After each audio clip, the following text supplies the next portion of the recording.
call the meeting to order. Welcome everyone to the Wakefield Town Deliberative Session for February 2nd, 2019. My name is Dino Scala. I will be your town moderator, and I will be conducting the town session today. Just a footnote, we will be entering into the school deliberative session after this. When this meeting adjourns, we'll probably take about a 20-minute break, and everyone will switch out. We'll bring the school board in, the school administration, etc. Some housekeeping items. Please turn off your cell phones or at least silence them. Please note the locations of our exits. And if you do need the restrooms, they are located on the first floor at the end of the hall on the left. Thank you. If you could all please stand for a moment. I would like to introduce some cadets that we have with us today. We have Cadet Senior Airman Forrest, Cadet Airman Lamper, Cadet Airman Tibbetts, and our very own Town of Wakefield Major Ryan Allen. Cadets, if you please.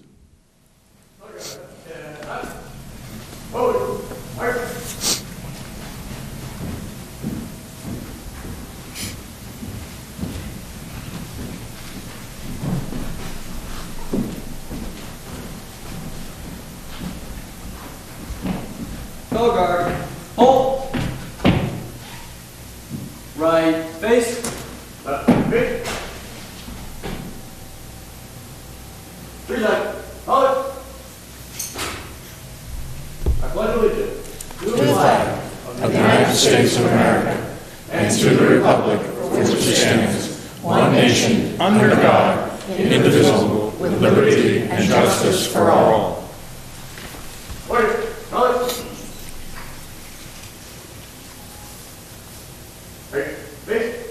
Right face. Forward. March.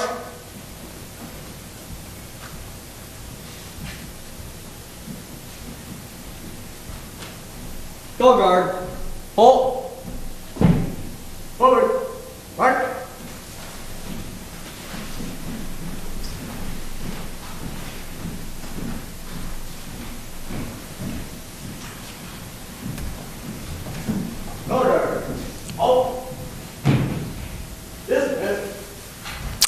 Ladies and gentlemen, the cadets of ROTC Spalding High School. Thank you.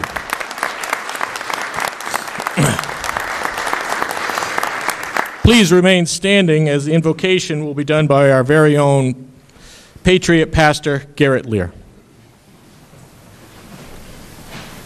At this very important and challenging time here in our beloved Wakefield, New Hampshire, I've chosen 18th century language and history very appropriate for our immediate needs. As British troops were descending upon Boston, the Continental Congress' first official act was to request that Reverend Jacob Duché, pastor of Philadelphia's Christ Church, open Congress in prayer, and he took it from the 35th chapter of the book of Psalms. The first prayer delivered to the Continental Congress by Jacob Duché on September 17th, 1774 provides an example. Be thou present, O God of wisdom, and direct the counsel of this honorable assembly. Enable them to settle all things on the best and surest foundations, that the scene of blood may be speedily closed, that order, harmony, and peace be effectually restored, that the truth and justice, religion and piety prevail and flourish among the people. Preserve the health of their bodies and the vigor of their minds. Shower down on them and the millions they represent such temporal blessings as thou seest expedient for them in this world, and crown them with everlasting glory in the world to come. And this we ask in the name and through the merits of Jesus Christ, the Son and our Savior. Amen. Amen. Thank you. Please be seated.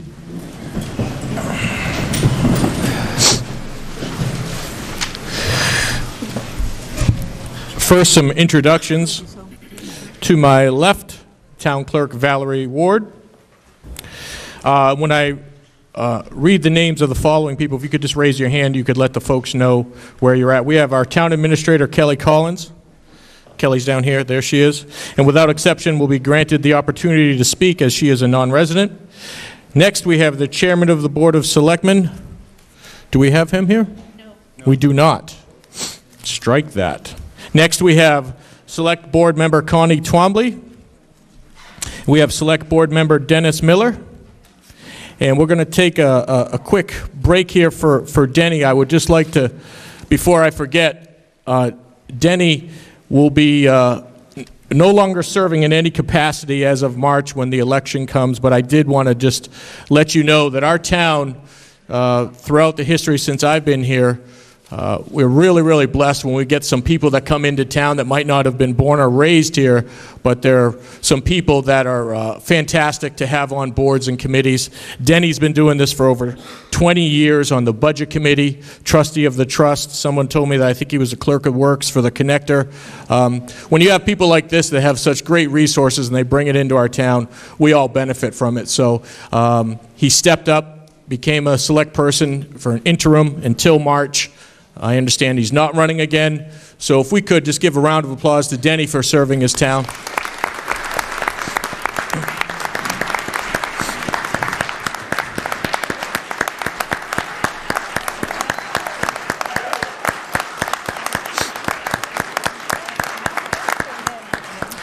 Is that enough to get you to run, Denny?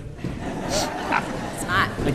Didn't think so. No, I want to thank everybody. I do love this town, but I'm getting up in years and I'm not having as much fun as I used to, so I'm going to quit.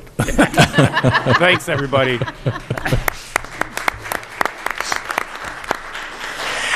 Continuing on with our introductions, last but not least, to my right, we have our friend fresh off of his tour with the ABBA tribute band, Wakefield Town Council, Rick Sager.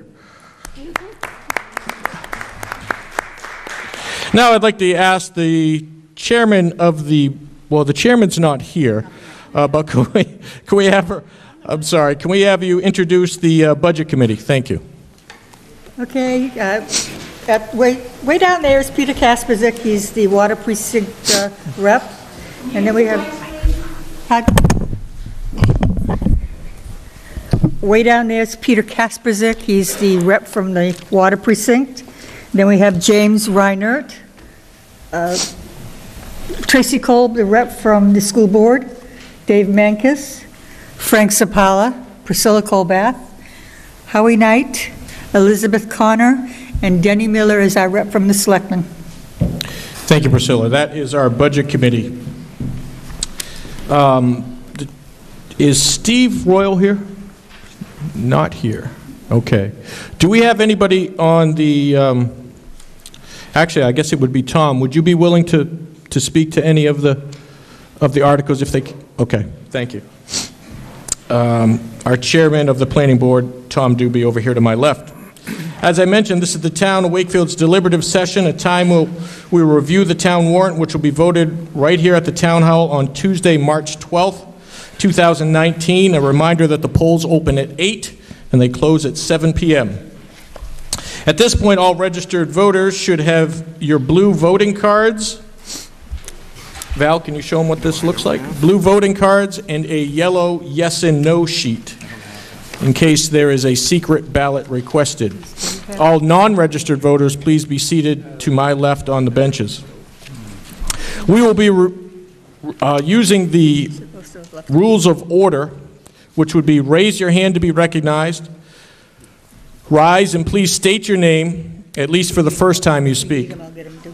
The person who has the floor will not be interrupted. Please limit your remarks to 5 minutes.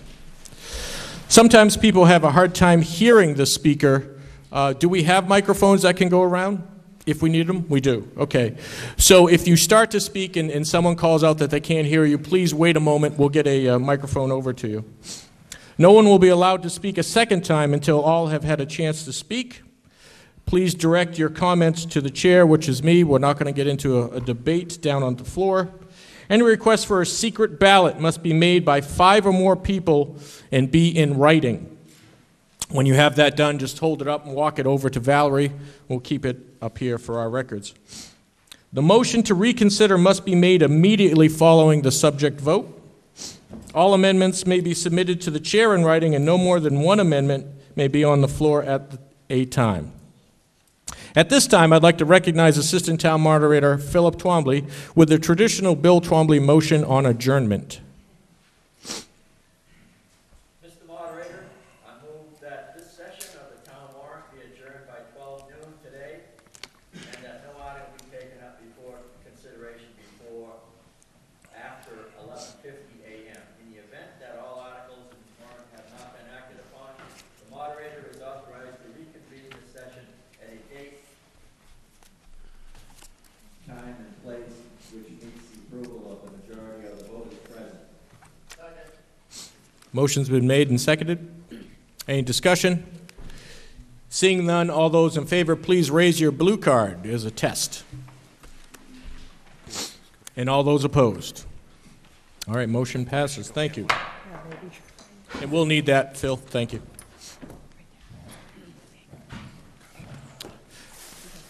Before I move forward, are there any questions on the rules of order?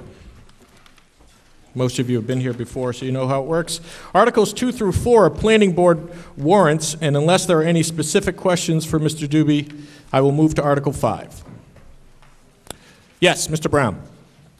Article 2, clarification on what includes recreational vehicles.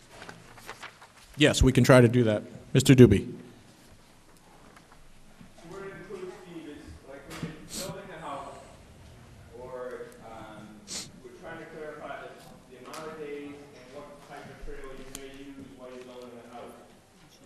If you're trying to, to get a permit, you got to stop something. You can't just bring a recreational trailer, per se, onto a lot and leave it there forever. You've got to start your home. So that it's really changing the definition to have that in there and changing the amount of days you can do that. Go ahead. There's a lot of different things that include the definition of recreational vehicles.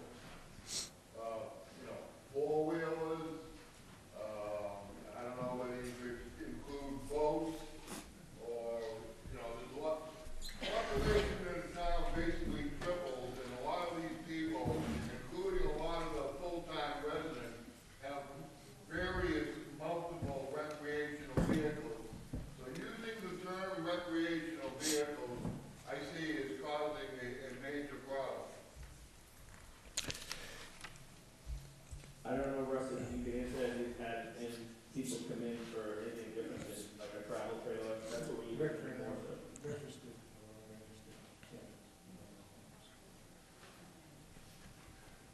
It applies to campers, motorhomes, tent trailers, recreational vehicles, meaning a vehicle built to sleep in. And Russ, could you just give your name and your title, please? Russ Buchholz, Code Enforcement Officer. Thank you. Yes, Steve. We got to clarify, there should be something in there to specify that. Recreational vehicle meaning that it's meant to sleep in. Because there were, like I said, there were a lot of other vehicles that are classified as recreational vehicles. We could add something for next year at this time. Recreational vehicle means a vehicle, a camping vehicle, camping type vehicle. Yeah, I was just going to jump in. At this point, Steve, I think, and correct me if I'm wrong, Rick, it goes to the town as it's written right now. They did have a hearing on this. I was actually at that hearing. I think that would have been the time to change it, is my understanding. This is the way the town will have to see it. If a change does come, it will have to be through next year's. Okay? Mr. Fogg. So this isn't the last opportunity to amend? It is, yes. Don't get me wrong. You can, but there's something with the planning board articles. Rick, if you could just help me on this. The planning board articles are not to be amended. That they were done at the hearing for the planning board? Okay. Thank you. Yep. So just to be clear, folks, when I start on number 5, those can be amended on the floor here today, but the planning board, that was done last week. All right. Oh, we have more questions. Yes, in the back. I'm just curious Could you stand and state your name, please?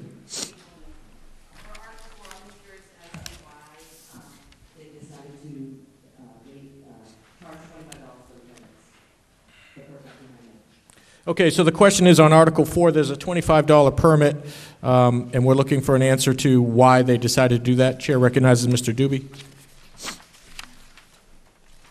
The reason why we put it in, we've had it in the past, we've spoken it out. This zoning article for campers, having a permit, not having a permit, and when we put it in the article about 15 years ago, we've changed it almost every year.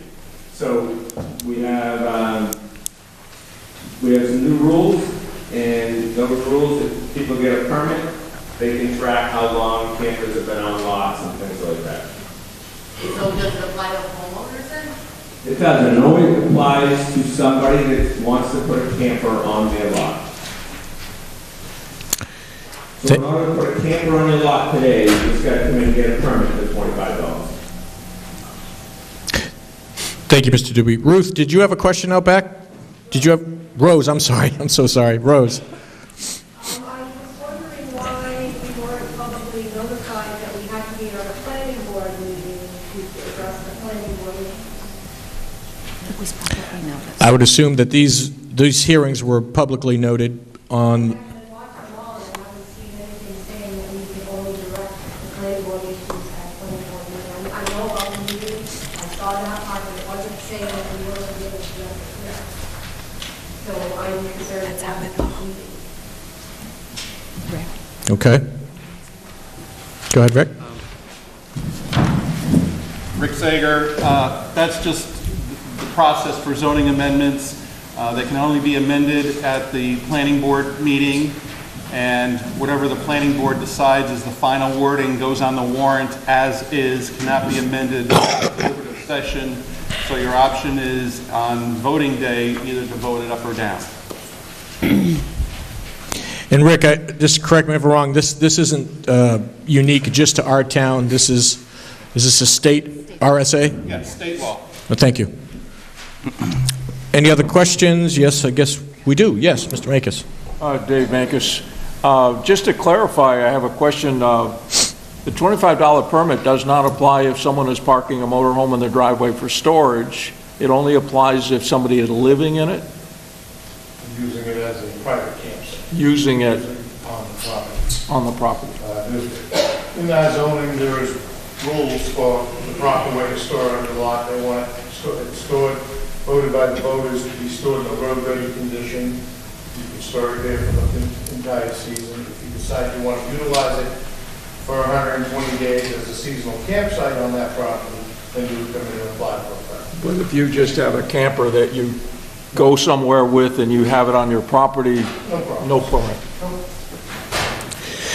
Okay, so we're kind of bouncing around here. We went from 4 back to 2. I'm going to go, Steve, you did have your hand up first. If we could try to wrap this up. Go ahead.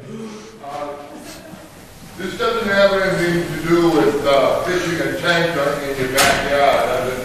Because we did have that ordinance back in the day where you had to get a permit to fish a tank in your backyard. I hope that's... I don't believe it does, but can we just confirm it does not, guys?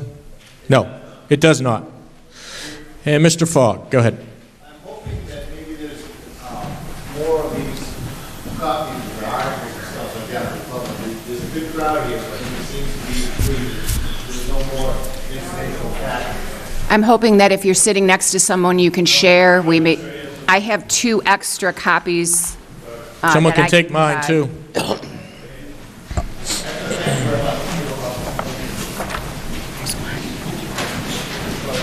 Hey, Tom, when does the clock get reset on that 120 days? So is it,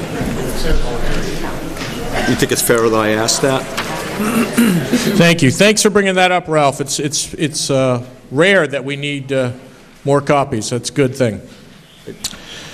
Dino? Oh, yes. I'm just wanted to ask the code enforcement officer when the time break is on that 120 days, like if you just take a week off or if you take a day off from that, when's the clock restart on that 120 days? 120 consecutive days from the day the permit came in and said, you came in and said, I want a permit starting the 1st of June, we date the 1st of June, 120 days. 120 days will start the 1st of June and go 120 consecutive days, and that's it for the season. Okay. We'll move on to Article 5. Do you have a question out back, sir? Yep. Hold on for the mic. Please introduce yourself. Go ahead, sir. Mark LaRoche. This kind of sets pretty heavy with me on this whole ordinance here. I own 3 properties in town. I currently have a camper over on St. Pond, on Providence Lake Road, and I got a camper there, and I keep getting, letters and fines and driving a camper there. The problem I see with this 120 days from June, 120 days is what, 4 months? So you got June, July, August, and September that you can use your camper. You can't use it Memorial Weekend in Russell's example. I was to come up ice fishing and sleep the night with a permit on January 1st. I could only use my camper January, February, March, and April. I couldn't use it on Memorial Weekend, July 4th weekend, Labor Day weekend, Columbus Day weekend, or Thanksgiving weekend. So how does that seem like a right solution?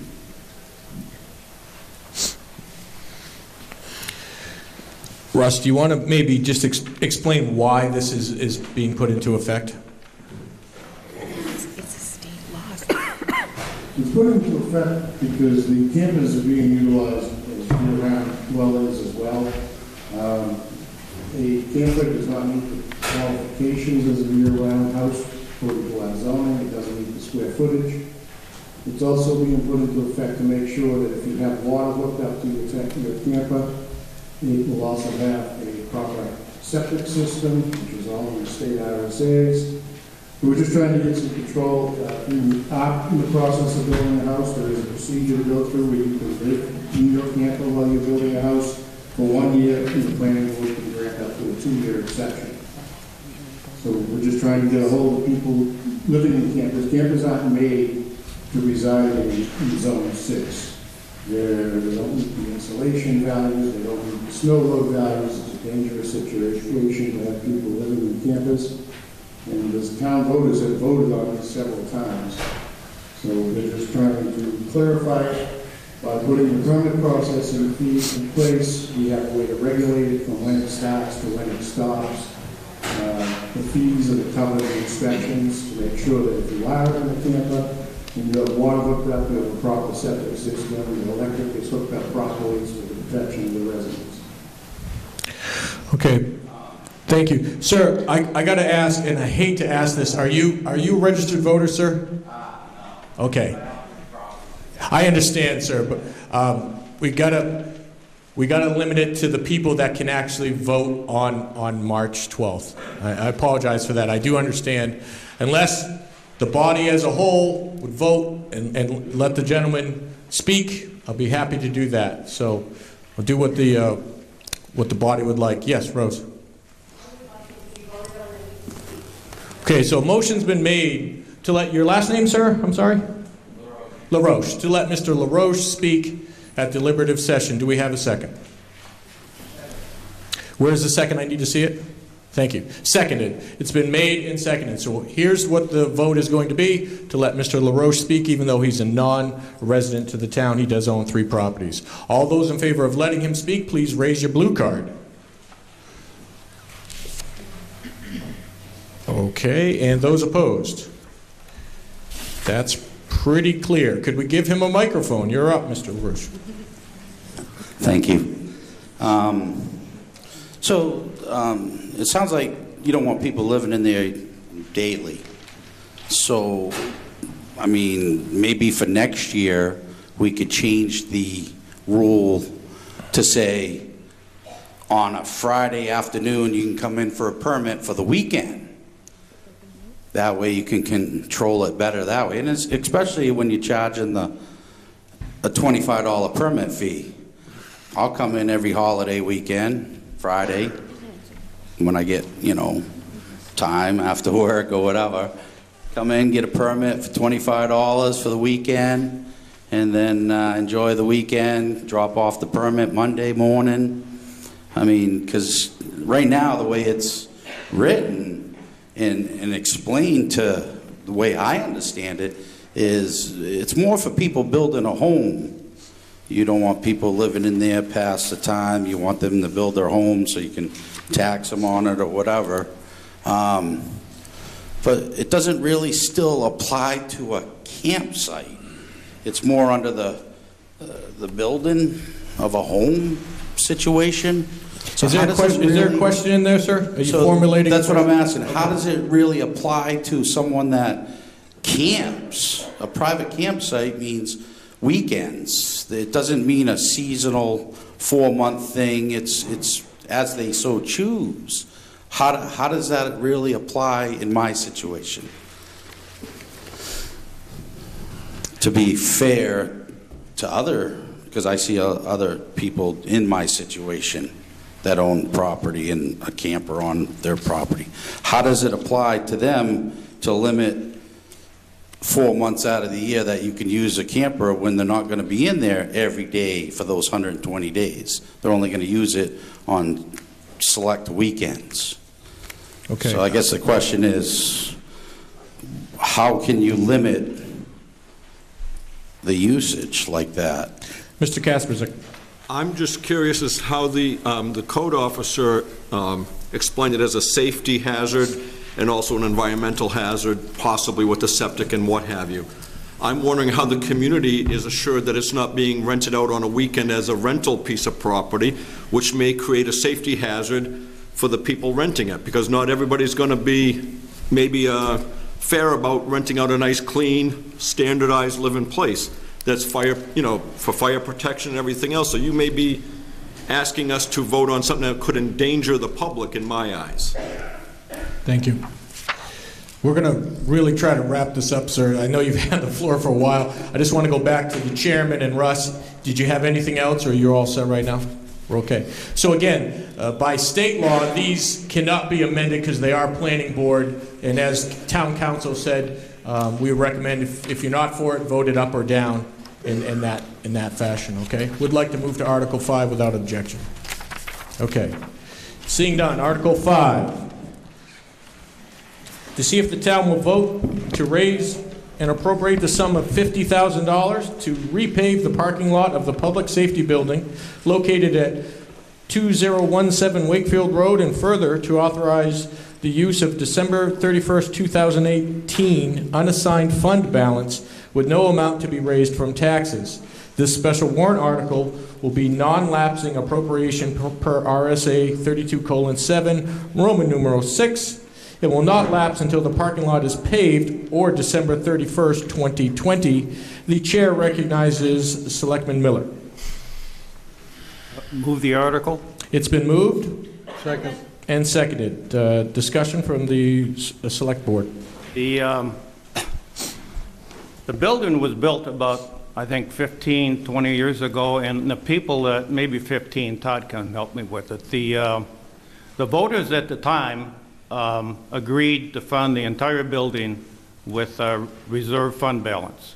And about 4 or 5 years ago, we finished the second floor with the reserve fund balance. And this is the final step in completing the building. That's why I recommended to stick with tradition and take $50,000 out of the reserve fund balance to finally finish the parking lot.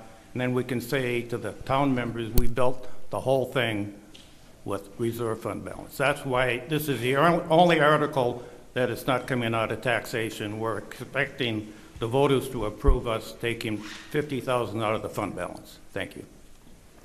So it's an article not to raise money, it's just to allow you to expend the money already set aside. Mr. Falk. It is proposed to come out of the undesignated fund balance, but it is a fact as well. Whatever is usually in that undesignated fund balance goes back to the town taxpayers to help offset the taxes. Is that right? We didn't use any this year. So we didn't use any money from the fund balance to reduce taxes. The only thing we're using this year from the fund balance is the $50,000 to pay the parking lot, and that's just because we've been doing that since the inception of the building. I understand that, but it could be used to help offset the Absolutely, taxes. it could be. Okay, thank you. Thank you. Seeing no other further discussion, we're going to move to Article 6. See if the town will vote to raise and appropriate the sum of $45,000 to purchase and install 3 radio repeaters and 13 digital portable or mobile radios for the Department of Public Works. This special warrant article will be a non-lapsing appropriation per RSA 32:7, Roman numeral 6, and will not lapse until the repeaters and radios are fully operational, or December 31st, 2020, whichever is earlier. This appropriation is recommended by the Board of Selectmen by a 3-0 vote, recommended by the Budget Committee by a 10-0 vote. The Chair recognizes Mr. Miller. Move the article. Been moved and seconded. Go ahead. With the current equipment we had at the highway garage is analog, and this is upgrading everything to digital. The advantage is we can now, with the highway department, if this passes, communicate with both police and fire. What it requires is us to replace all of the radios, including the handheld, and change over the repeaters, but we think it's necessary as a safety item, especially so they can communicate with both the police and the fire department. Thank you. Seeing no questions on that, we'll be moving to Article 7. See if the town will vote to raise and appropriate the sum of $25,000 to be added to the Bridge Construction Capital Reserve Fund previously established. This appropriation is recommended by the Board of Selectmen by a vote of 3-0 and recommended by the Budget Committee by a vote of 10-0. The Chair recognizes Mr. Miller. Move the article. Moved and seconded. Go ahead, sir. I'm not sure how many people attended the seminar we had this spring. There's about 8, they listed between 6 and 8 bridges that have to be completely rebuilt in this, not rebuilt, I should say, let me change that, replaced. And Holly Knight and I went up and spent some time with the engineer. And once we actually start funding this, it's going to cost the town between $200,000 and $250,000 a year. We will get the money back, but in order to not have to borrow money, we're going to have to fund it up front, and then we get the money back from the state. We were going to put in $250,000 this year, but the state funding moved back 1 year. We're not eligible this year. So we're only asking for $25,000 this year to be put in that capital reserve. Next year, if you're at this meeting, you're probably going to see a request for about $200,000. Okay. Questions? Mr. Fogg. Danny, out on Pine Road, they put in some culverts, large culverts, north of the dam. Is there a difference in cost and involvement if the town approached all of our bridges with replacing them with culvert-style crossings as we did out on Pine River Pond? Is that a feasible approach, a logical approach, and a cost-effective approach? Not on all of them. Ralph, this study that we're talking about was just for the major bridges that the town owns, and we didn't look at culverts. We just looked at the major bridges. And the state funding goes out about, we have to pay for it in effect for the first 8 years before we get the money back from the state. But the only thing we looked at were bridges, and out of the 8, I think there's 6 that we think absolutely have to be replaced. The other 2 are still questionable. Thank you. Okay, we've got some more questions. We'll start in the back. Yes, sir, in the back. The bridge on Canal Road that goes into Acton, Maine, is that part of one of those bridges? Yes, it is. Okay, thank you. And that cannot be replaced with culverts because of its historic nature. Correct, I understand that. That's been in dilapidation for quite a few years now. I saw Rose next. Go ahead, Rose. No, out back, sir. Out back. falling apart that we're eventually going to have to put back together, and we're not budgeting enough money aside to do that. So the state of New Hampshire runs a state aid bridge program, and this last year they oversubscribed that program. The way the state aid bridge program works is that towns get into the program and they're eligible for an 80-20 match to repair or replace the bridge. The state pays 80% and the town pays 20%. And you have to get into the program. We had applied to get into the state aid bridge program for 2 of our bridges that we think will be the first 2 we should replace. And we applied in May and never heard anything until December, at which time we were told that the state aid bridge program is subscribed out to 2029, that they generally do 8 bridges a year or offer 8 communities replacement a year, and in 2019 they have 27 on the list, and for 2020 they have 20. So they're oversubscribed, they're underfunded, and we can't even get into the program right now. So I think Denny explained that when he went up to the engineers with Mr. Knight, they went through all the different methodologies we could use to get matching funds and apply for grants, and we have applied for 1 Homeland Security and Emergency Management hazard mitigation grant for the Maple Street Bridge. We were turned down because it wasn't shovel ready and the detour is only 0.2 miles. We reapplied this week to try to get removal money because we're afraid that it's in such poor condition that it could actually fall in. But we won't hear for a few weeks about that. So basically, we could start to put $100,000, $200,000, $300,000 into that capital reserve fund, but at the end of the day, we can't even get into the state aid bridge program. And to go it alone at 100%, the replacement of the Maple Street Bridge is estimated right now at $800,000. So the town would prefer to try to get into the state aid bridge program and slowly chip away at these bridges. Right now we have $74,669 in the capital reserve fund for bridges. We also, in 2016, the governor did a one-time special highway block grant that could be used towards bridges, and we received $116,009 for that, and we have earmarked $40,000 of that to do some repairs to the sidewalks in Union. So between what's left in the Senate Bill 38 money from 2016, what's in the capital reserve fund right now, and then the $25,000 we're asking for you this year, if all of that passes, we'd have $165,680. That is certainly enough money to start the engineering and the historic research that needs to be done on the Acton Main Bridge, and work with Acton Main because they don't even have a state aid bridge program. They'd have to figure out their 50% of that bridge. So that's why it's not as much as the ask for this year is not as much as it will potentially be in upcoming years once we hopefully can get into the state aid bridge program, or whatever new thing comes up. I think they'll probably rename it and try to refund it. Thank you for that. We had, okay, just a minute, sir. We had some people in the center here that had their hand up. Okay. When you stand, please wait for the mic and just announce your name. Thank you. Right back here, sir. Hi, Annette Perry. I live on 21 Brewster Road off of Maple Street. It used to be 4 Maple Street.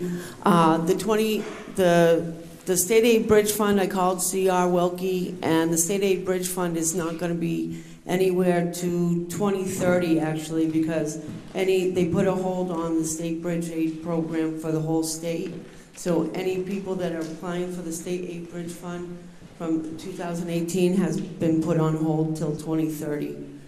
Thank you. Thank you. Sir, out back.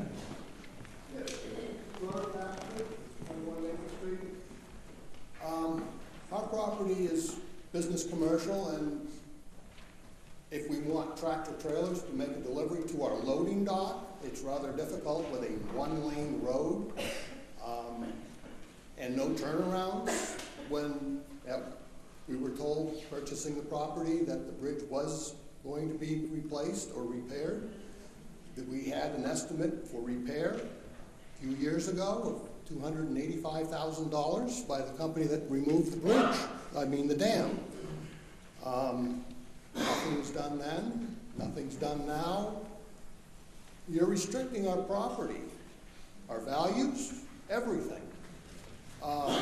What is the insurance liability factor for the homeowners with mortgages when we're supposed to have 2 lanes of egress access and we are down to 1 lane? If there's an emergency situation in the fire, does the insurance company say, oh no, the homeowner isn't covered? Who pays?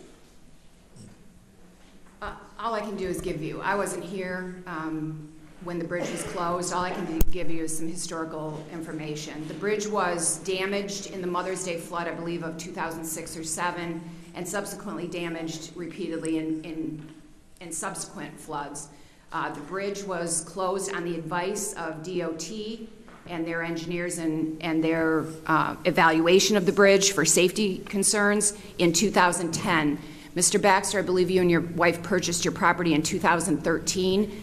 I think that we have been putting money away for the bridge fund. Again, I wasn't here, but I've seen the warrant articles. We put money away in subsequent years, but I'm not sure that the town ever had any intention of replacing the bridge all on their own. We were counting on that 80-20 assistance from the state aid bridge program. And again, they've oversubscribed that program. It's filled up to 2029, 2030 would be the first time, and they haven't even opened it yet.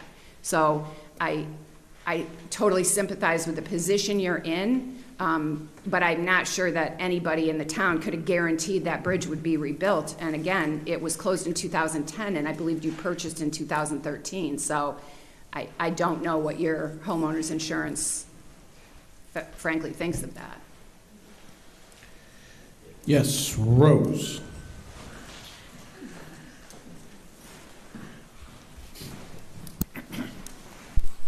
Hi, I'm Rose and from 21 Maple Street, and I don't see that as an answer to the question I had, because that's $25,000 isn't even 10% of what those bridges are going to cost. So even if we're waiting for state funding, we should be putting more away than we are.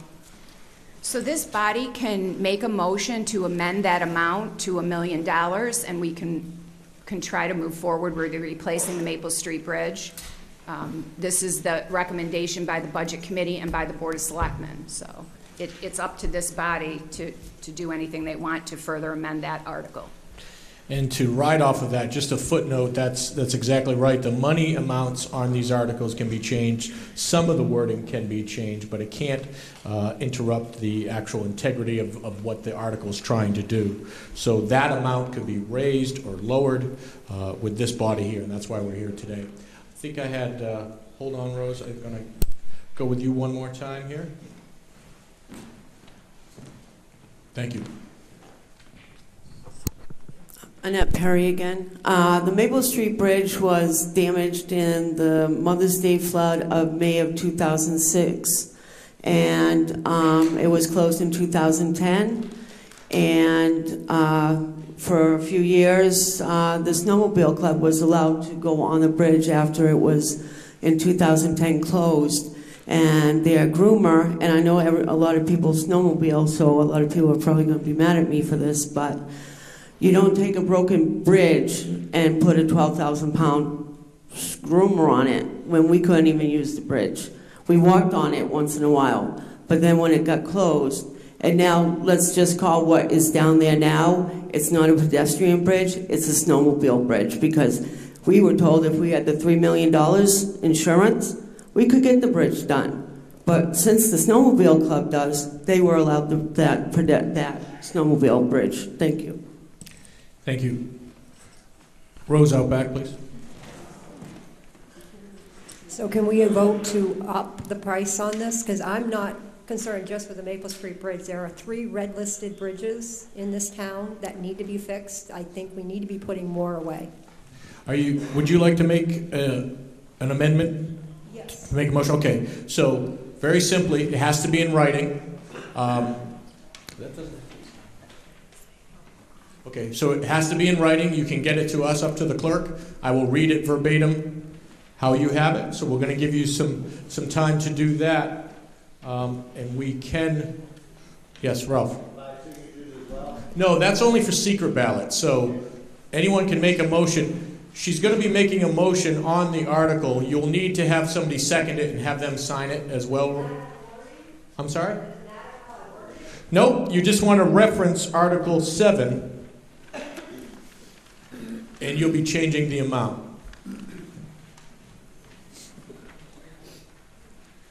Okay.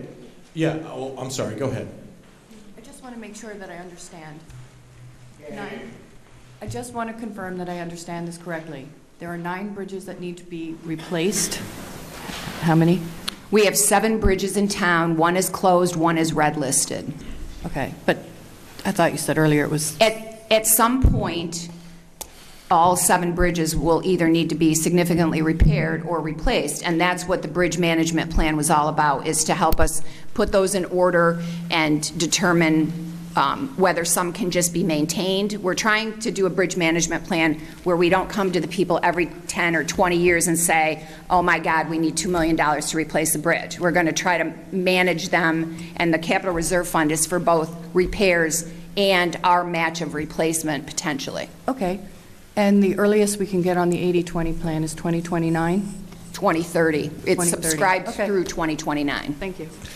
Mr. Kasperzik. The canal bridge out on Witch Trot Road, that had been talked about years ago because of its historic significance, to not touch the actual underneath part of that bridge, but the bridge over it, which begs the question for Maple Street, have we looked at a temporary bridging structure that we could bridge over the area right now to create a temporary passage for these folks?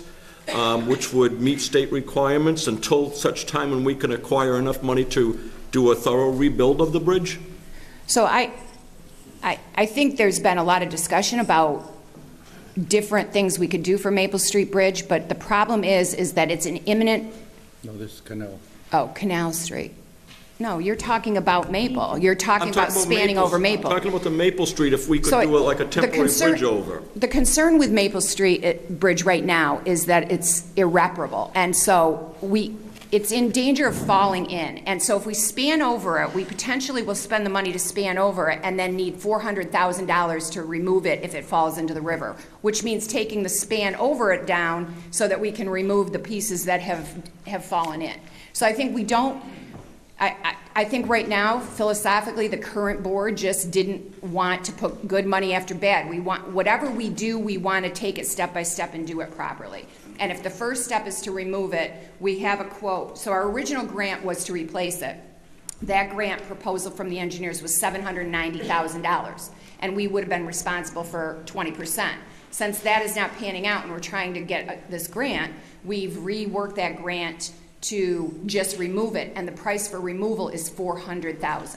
Thank you. So I think we could do something, but I think we have to do this in the right order. Thank you. Thank you for the answer. Yes, sir. Your name, please? Paul Morrill. Oh, Paul, I didn't recognize you, sorry. That's all right, I like it that way. Just a quick question to the board. I seeing a lot of the next coming up articles are all capital reserve articles. If you could give us what the total amount is in those capital reserves at present, and when they plan on expending from capital reserves, ambulance, trucks, things of that nature. So while you've got some time while they're writing that up, maybe you can be ready for those next 10 articles, if you would, please. Yeah, Mr. Morrow, what we usually do is when they do speak to it, they've been good in years past telling you what we have and when they are going to expend. So yeah, we'll make sure we do that. Thank you.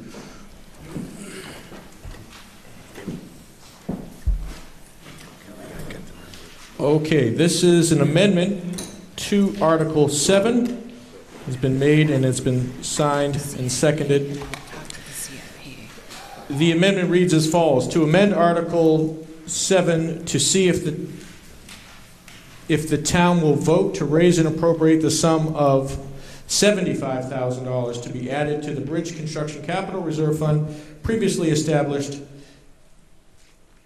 And that's it, okay. I'll just end it there, put a period there. I'm going to give this to my clerk. So once again, the article has been moved and seconded to be amended from $25,000 to $75,000.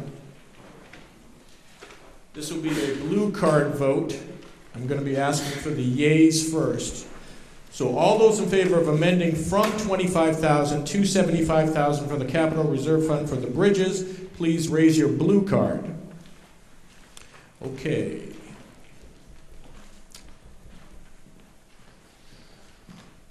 I'm just seeing if we need to count those. You can put those down. And those opposed? I think the yeas definitely carry that one. The yeas definitely carry that one. That is amended and it has passed.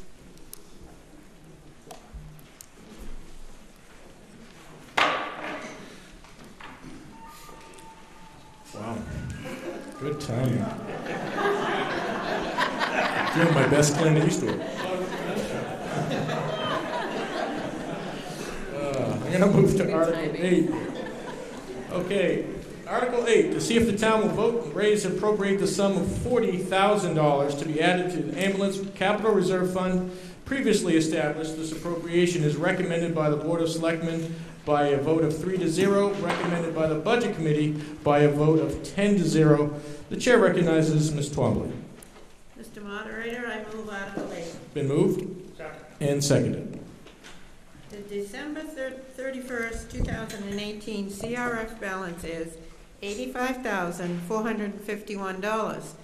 And any questions on when we would need to use this, I'll defer to Fire Chief Todd Nason. Okay, so that number that we have again one more time, Connie? $85,451. Okay, we're looking to add $40,000 to that. Right. Chief, could you just kind of explain when you think we would need to spend that? Looking right now, probably like around 20 or 21. We average probably about a 5 to 6 year rotation, depending. And looking at right now, we run 2 ambulances, and we take the oldest one and swap out at the end of what basically is like a 10 or 12 year span when they approach around 100,000 miles. So right now, probably looking at 20 or 21, and right now the price of them are probably around 200,000, 220. So it'll depend. What we usually do, and the question I know came up last year, is we put so much away, and then on the year of the expend, it may be more to finish off for the purchase. Okay, thank you. And how many miles did you say there would be at the end of their life? They run, usually when we get rid of them, they got between 100 and 100 and probably 10, 15,000. Wow, I would have thought it'd been more. Okay, thank you, Chief. Any questions on this article? Seeing none, we will move to Article 9.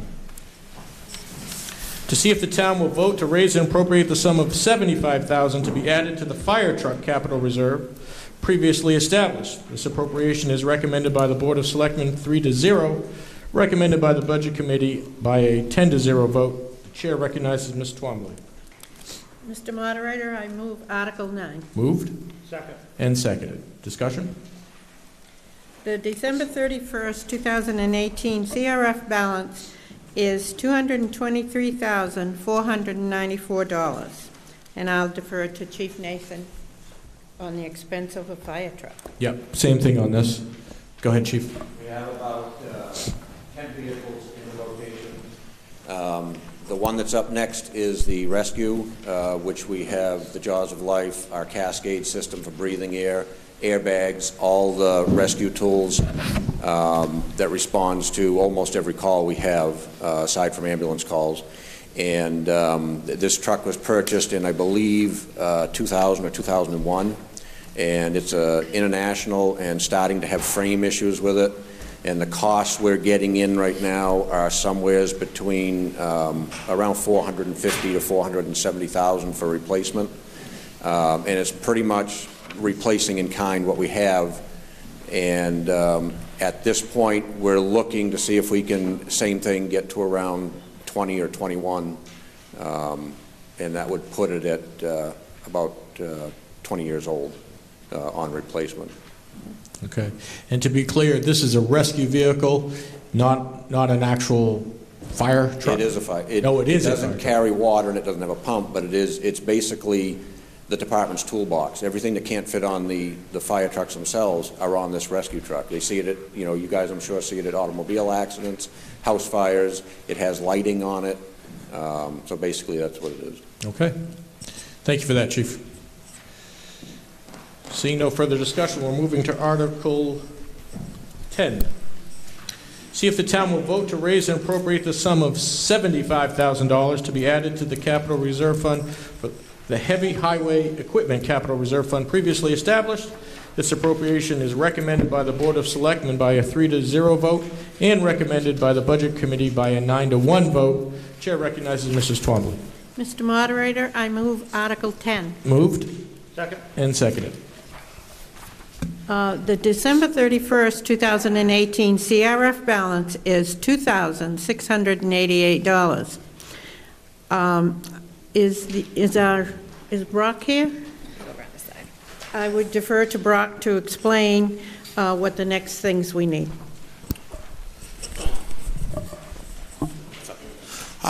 The current, all our equipment now is up to snuff. Everything's new with the exception of a grader that we have that has 30,000 plus hours on it that we know of. The meter has been changed, and at 30,000 it changed, and now it's got 6,000 or 8,000 extra hours on it.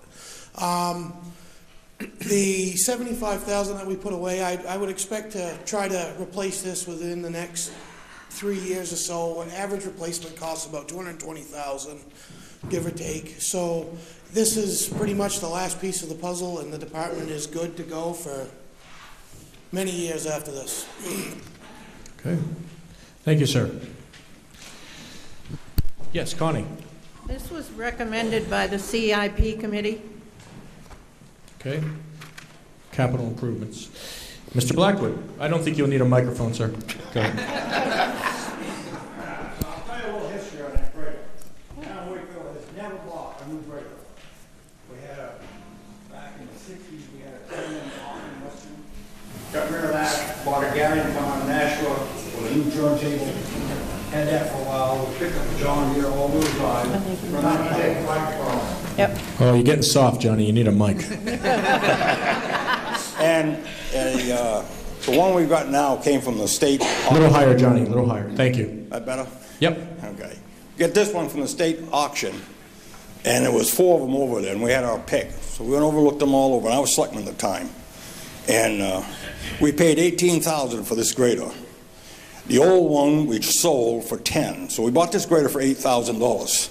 We've got roughly 10 to 12 miles of road in the town of Wakefield to grade. I can't justify a new grader for the town of Wakefield, not for the amount of roads we've got to grade. Okay. And if they want to go and look, there's some more coming up for auction. Go over and look around. I mean, run this as a business, not just got to have a brand new toy because Wolfboro bought a new grader, Ospey's got a new grader. We ain't got anybody down there I don't believe knows how to run a grader properly. Well, thank you for your input, Johnny. All right. 1 second, Rose. Sir, could you get back to the back end here? We'll recognize Rose.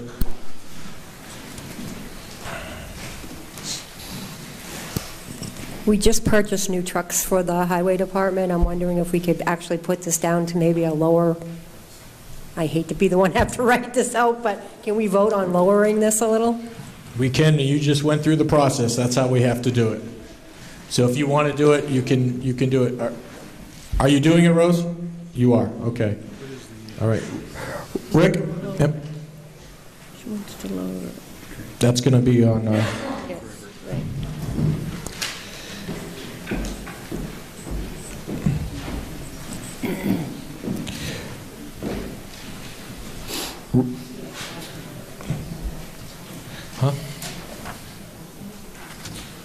Huh? Where is he?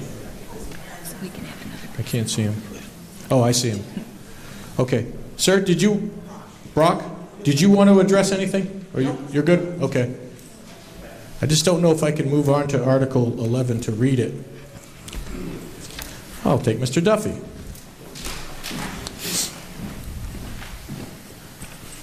These capital reserve articles, they're capital reserve articles. This is not really slated for a grader. That's what their intentions are. But I'm asking the Public Works Director, have you done any research into what Mr. Blackwood said on, looking at used equipment? Because I was on the board when that happened too, and there are good deals out there. No, absolutely, yeah, no, I'm not saying that we're going to run up on that.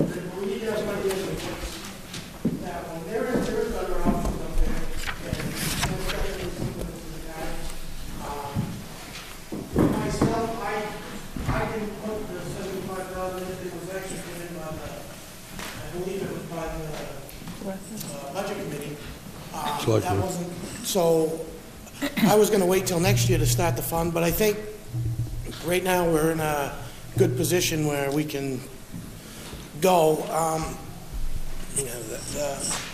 The grader that we have is going to need some work. He's right, we got 12 miles of road that needs to be graded, but it does need to be graded. And at some point that grader is going to break, and like he said, the grader, that you got $8,000 in it, but if that transmission goes in that grader, it's going to cost a lot more than $8,000 to replace it.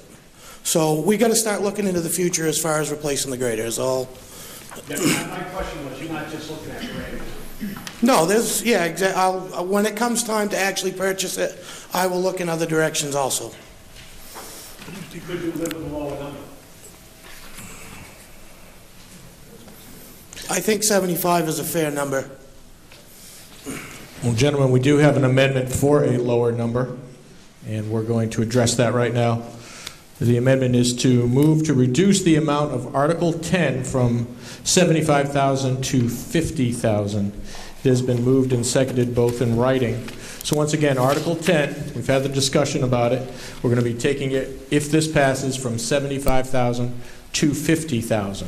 All those in favor of this, oh, I'm sorry, David, I didn't see you. Go ahead.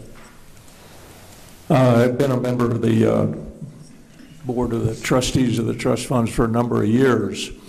One of our duties is to determine the purpose of these various funds if an expenditure has been proposed. What I've just heard in the last few minutes was a discussion about a specific purpose, which was a grader.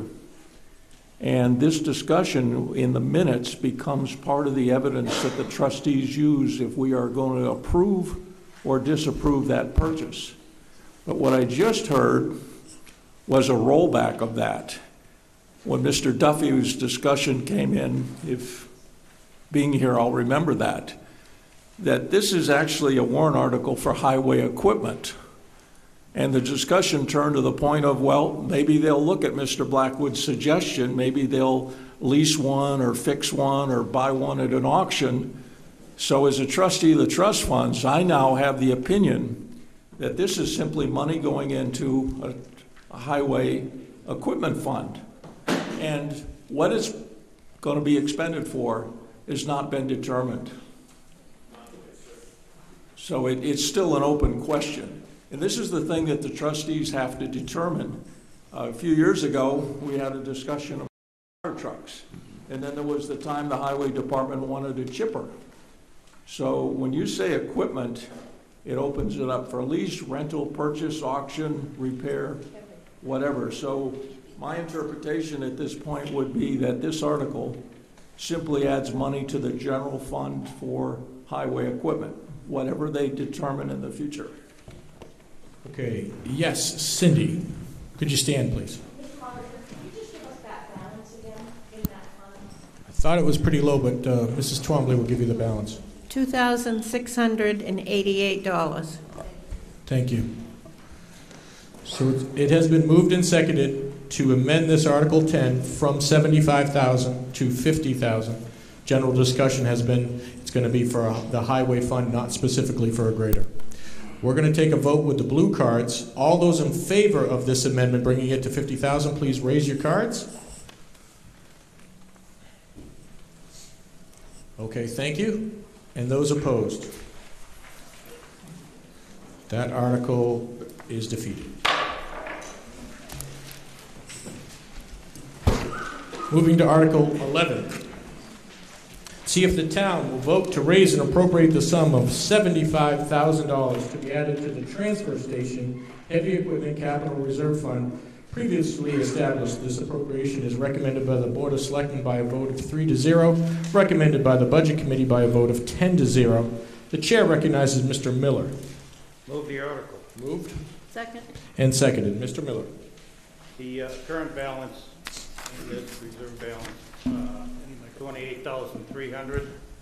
One more time, Denny. Current balance is 28,300. The loader we have right now has been decommissioned. We're having transmission problems. We're missing between 2 and 3 gears right now. We're not using it anymore to save the value for a trade-in. We're leasing a loader right now. We feel that we have to replace this because I think we're getting money. Brock can clue me in this. I think the rental money we're paying we can use for towards the purchase of this equipment. Is that right, Brock? Correct, yeah. Okay. So 100% of it, of the rental money goes back towards the purchase, should we decide to purchase it. Okay. So our motion is to put aside $75,000 for the purchase of a new loader at the transfer station. Thank you, Denny. Mr. Kasperzak. You know, I'd just like to back up to Article 10 real quick. You said Article 10 was defeated. You mean the amendment to Article 10 was defeated? That is and correct. the article is passed? Well, the article was passed on to the warrant, which we will vote on in March. I just wanted clarification. Yes. Thank you. Yes, sir. My name is Kristen Clark. Can you go into a little bit of detail about why there's a new loader needed, if it's needed repair, has been following the transmission problem, so that we can understand why we would incur that expense? The current one we're not using. The current one is decommissioned. We're missing 3 of the gears in it, so we're using the leased piece of equipment right now.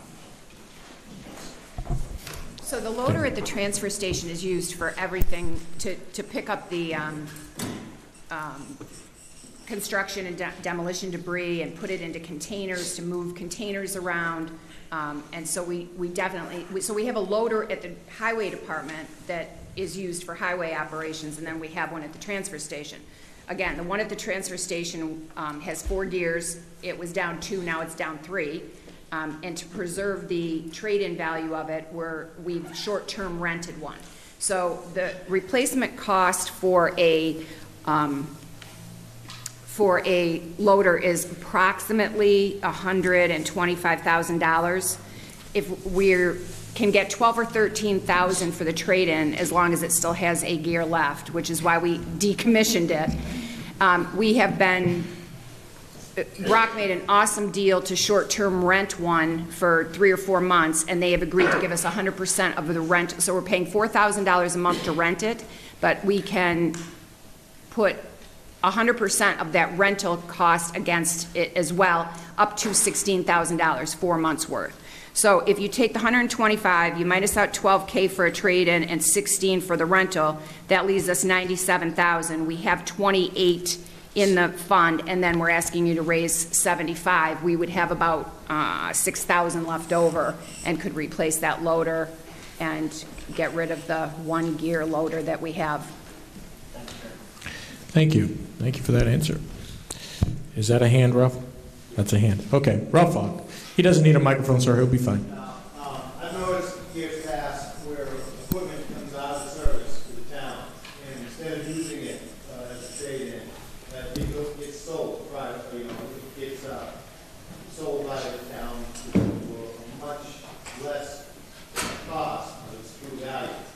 So is that a practice that's going to go away?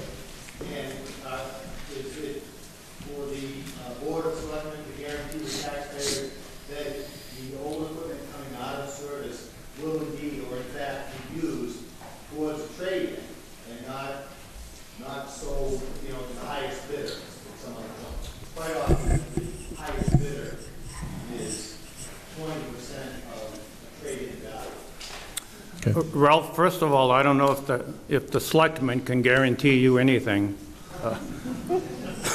Okay. Yeah.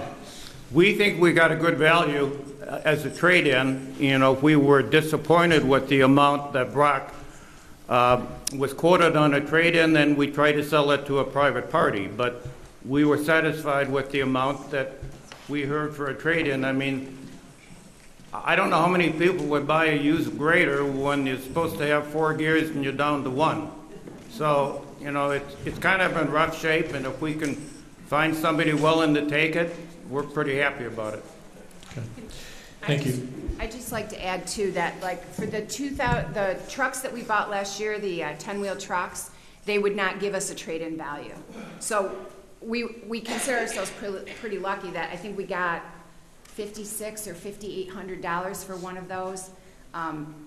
That's just off the top of my head, but it was around $5,000, and we couldn't get a trade-in for that. So I think the board would consider a trade-in or a private sale, whichever they can get the most money from, and whichever they can do, because if nobody's offering to give us a trade-in value, we're trying to avoid having a boneyard at the highway department as well, and trying to get rid of whatever we can that just doesn't serve the community anymore.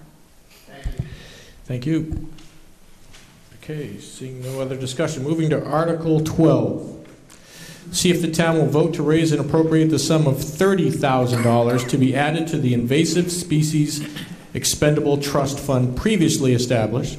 This appropriation is recommended by the Board of Selectmen by a vote of 3-0, recommended by the Budget Committee by a vote of 10-0. The chair recognizes Mr. Miller.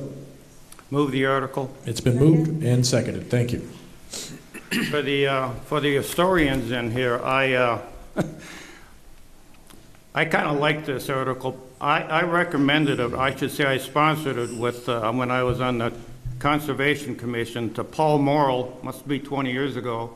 I think Paul was a little nervous when we introduced this, but it's been very successful. We're asking for level funding so we can spend the same as we did last year. This is a partnership between the town and the state and the lake homeowners. I think it's about 18 to 20 years old, and like I said, it's been very successful. Thank you. Thank you. Seeing no discussion, we'll move to Article 13. See if the town will vote to raise and appropriate the sum of $45,000 to be added to the Police Cruiser Capital Reserve Fund previously established. This appropriation is recommended by the Board of Selectmen by a vote of 3-0 and recommended by the Budget Committee by a vote of 8-2. The chair recognizes Selectwoman Mrs. Twombly. I move Article 13, Mr. Moderator. Second. Moved and seconded. Discussion, please. The December 31st, 2018 CRF balance is $217.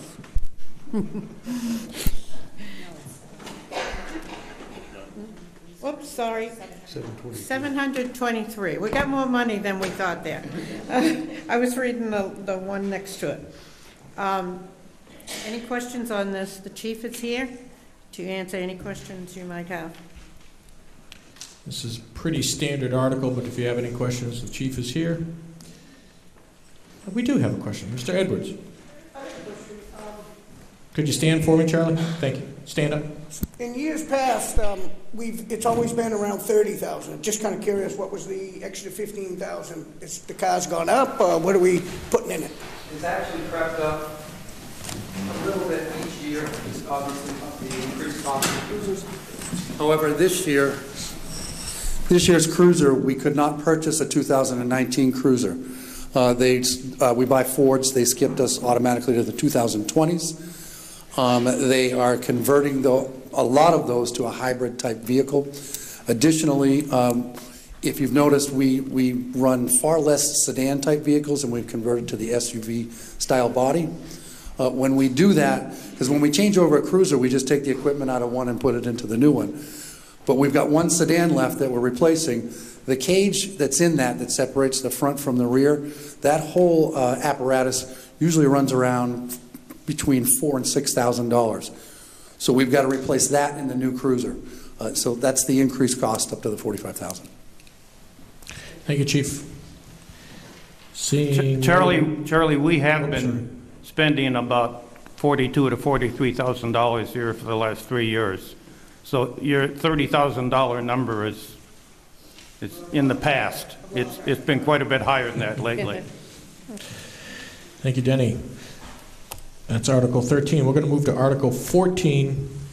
See if the town will vote to raise and appropriate the sum of $11,000 to be added to the Technology Capital Reserve Fund previously established. This appropriation is recommended by the Board of Selectmen 3-0 and recommended by the Budget Committee by a vote of 9-1. The chair recognizes Mrs. Twombly. Mr. Moderator, I move Article 14. Moved. Second. And seconded. Discussion, please. The December 31st, 2018 CRF balance is $217. This $11,000 covers 3 laptops for selectmen and 3 laptops for PD per our IT provider. Thank you. Seeing no discussion, moving to Article 15. See if the town will vote to raise and appropriate the sum of $10,000 to be added to the Town Hall Improvement Capital Reserve Fund previously established. This appropriation is recommended by the Board of Selectmen by a vote of 3-0 and recommended by the Budget Committee by a vote of 10-0. The chair recognizes Mrs. Twombly. Mr. Moderator, I move Article 15. Moved. Second. And second. Discussion. The December 31st, 2018 CRF balance is $8,875. This additional amount is to be used to change the configuration of the office adjoining Tony and Michelle's to make room for Michelle to move in there and to reposition the counters to meet current State Department safety requirements. Because Michelle is the finance officer, she really needs to be separated from all the goings-on in the regular part where she is now, because people come in to ask Tony questions, or even Michelle, but it's much better if it's separated. Okay. And for those of you that don't know, what's down below us, there's a big open concept, and these two ladies are in there sharing that one space. Seeing no further discussion. I'm sorry, Mr. Fogg. It seems like this article is suggesting that the job's not getting done properly. Is that correct? No. Not at all. Absolutely not. It's just difficult when two people share. It's just difficult when two people share an office and they're both using the phone. Sometimes either one of them is doing confidential things and that shouldn't be overheard by the other one or the person that the other one is on the phone with. And we have the space down there because the assessing office has its own space downstairs now. I believe that used to be where assessing was. So we have the space. And in addition, we're going to reconfigure the counters so the public space is more separated from the non-public space of that, because there's all new requirements under the New Hampshire Department of Labor safety standards on how much of the building should be accessed. I think, there's been shootings in town halls and things, so we're just trying to come into compliance, and we're trying to give them each, just utilize the space that we have down there as efficiently and as effectively as possible. So you probably already explained, and I probably already missed the fact that this is going down the basement, No, it's the office that the administrative assistant to the Board of Selectmen and the finance clerk share right now. The finance clerk would move over to the adjoining office that currently has the mailbox and the counters. They have a door between them. Sure. Yeah. And a couple of big windows. Not the little back one over here. No. No. No. Okay, thank you. Moving on to Article 16, to see if the town will vote and raise and appropriate the sum of $237,500 to be added to the Highway Construction Project Capital Reserve Fund previously established, with this amount to come from general taxation and a partial offsetting revenue from the state highway block grant funds received. In 2018, the town received $138,348. This appropriation is recommended by the Board of Selectmen by a vote of 3-0 and recommended by the Budget Committee by a vote of 10-0. The chair recognizes Mr. Miller. Move your honor. Moved. Second. And seconded. The current balance in that capital reserve is $64,000. going on. We have a study by Spotswood, Stratford Regional. Stratford Regional. To study all the paved roads in town and give us a recommendation on which ones need the most work and which ones we should work on first. That's supposed to be done, we hope, by the time budget season rolls around. Our tentative plan right now is to pave Ballard's Ridge Road, Acton Ridge Road, and Dearborn Road. We got this information from Brock. This used to be a budget line item, and we put it into a capital reserve, which made a lot of sense for the town, because now if we have any carryover, it doesn't go back in the general fund, and we can carry it into the next year or so. We're not positive on the roads we're going to pave yet. We're waiting for the study to be completed, but the tentative plan right now is Ballard's Ridge, Acton, and Dearborn. Thank you. Yes, Ann. It's $64,000 right now. Thank you. Yes, right here, sir. I couldn't hear you. Ballard's Ridge Road, Acton Ridge Road, and Dearborn Road. Thank you. Seeing no further discussion, moving on to Article 17. See if the town will vote to raise and appropriate the sum of $5,000 to be added to the Assessing Statistical Update Capital Reserve Fund previously established. This appropriation is recommended by the Board of Selectmen by a vote of 3-0 and recommended by the Budget Committee by a vote of 10-0. The chair recognizes Mrs. Twombly. Mr. Moderator, I move Article 17. It's been moved and seconded. Discussion, please. The December 31st, 2018 CRF balance is $232. We just completed a statistical update in 2018 and will be due for another in 2023. Thank you. No discussion, moving on. Moving on to Article 18.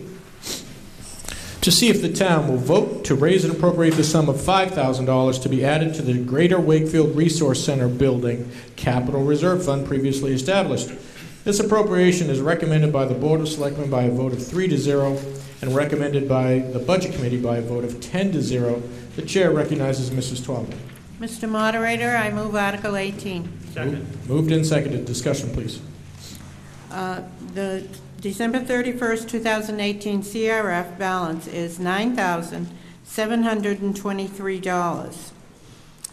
We are responsible for the Greater Wakefield Resource outside of the building, and there are repairs that need to be done on the outside of the building. I don't know if there's anybody here from the Greater Wakefield Resource Center. Okay. Okay, most of that, what the $5,000 to put in for every year is for the roofing. We are on the CIP, and the roofing is going to be coming up probably within the next 5 years, and it's going to be costing about $20,000. Thank you, Mr. Doobie. Seeing no further discussion, moving on to Article 19. To see if the town will vote to raise and appropriate the sum of $28,500 for the purpose of replacing dugouts at the ball fields for the Parks and Recreation Department. This special warrant article will be a non-lapsing appropriation per RSA 32:7 Roman numeral 6. It will not lapse until the dugouts are replaced or December 31st, 2020, whichever is earlier. This appropriation is recommended by the Board of Selectmen by a vote of 3-0 and recommended by the Budget Committee by a vote of 10-0. The chair recognizes Mr. Miller. Move the article. Second. Moved and seconded. Discussion, please. This is also recommended, and it came from the CIP committee, which I'm also a member of. We've got a safety issue here. I don't know how many people have been down to the dugouts, but they're in really bad shape. And Wayne came to us when we were on the CIP and said, we've got to replace these. They're deplorable. They're how old they are, but we all agree that for the ball fields and the kids playing down there, we need some dugouts that aren't hazardous. So we put in a warrant article for $28,500 to replace the dugouts. Thank you. And we have discussion. We'll go with Rose first, Outback.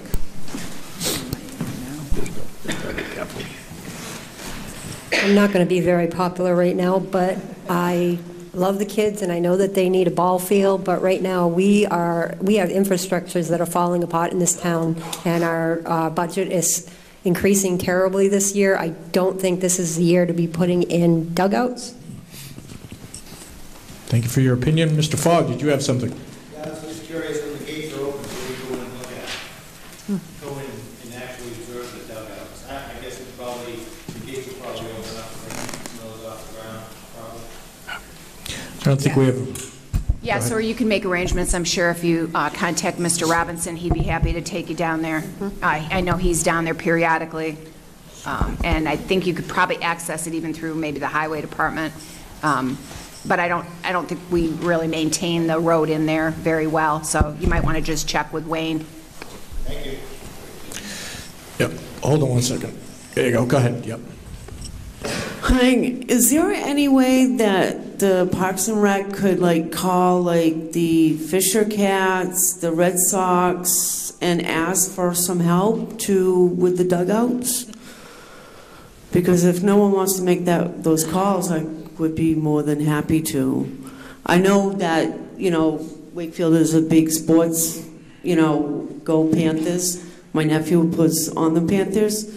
But $28,500 seems a little bit pricey for the dugout. Could maybe the Spalding High School technology department that does woodworking, maybe help build the dugouts, or the Boy Scouts, and earn extra credit or something? Thank you. We can take that under advisement and pass that along to Wayne, or unless you have something, Kelly? Well, I think part of the issue with the dugouts is they were done before, and I believe a lot of the labor was donated, and the person did their best, but they've all heaved up, and it's actually concrete work. I'm not sure that Spalding has the equipment to dig up with a backhoe, and I know there's laws against children under the age of 18 using heavy equipment. I don't think that Wayne would be opposed to looking into some other things, but he does that regularly as part of his job with all the programs that we run. And so, with the Breakfast for Santa and the golf tournament that he runs, he solicits donations from many, many agencies and is very successful at that. I'm not sure that this is the right job for that, though. But I will definitely make sure he looks around. Thank you. Mr. Knight, did you have something? Yeah, I took a chance and went down and looked at the dugouts, and it definitely is a safety issue. They're leaning over. It's being pushed over, so the kids are sitting with potential for things to collapse. So it's definitely a safety issue. Thank you for that, Mr. Kasperzak. Watching this morning, I think Punxsutawney Phil predicted 6 weeks till spring, so I think we ought to act on this fairly quick. Yeah. Because the rodent's always right. Rose, go ahead.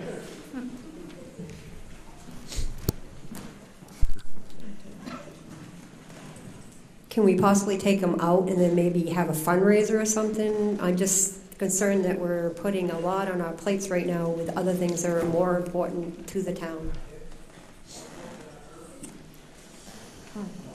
Okay. All right. Thank you for the discussion. We're going to be moving on to Article 20.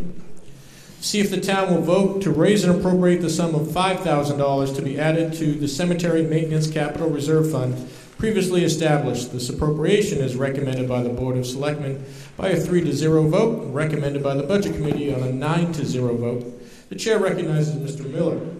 Move the article. Second. Moved and seconded. Discussion, please. This is an ongoing maintenance item for the town. I think we have Phil's here to correct me if I'm wrong. I think we have about 120 cemeteries we're maintaining. This is a typical expenditure that we make every year. Okay. Phil, yes. He's coming.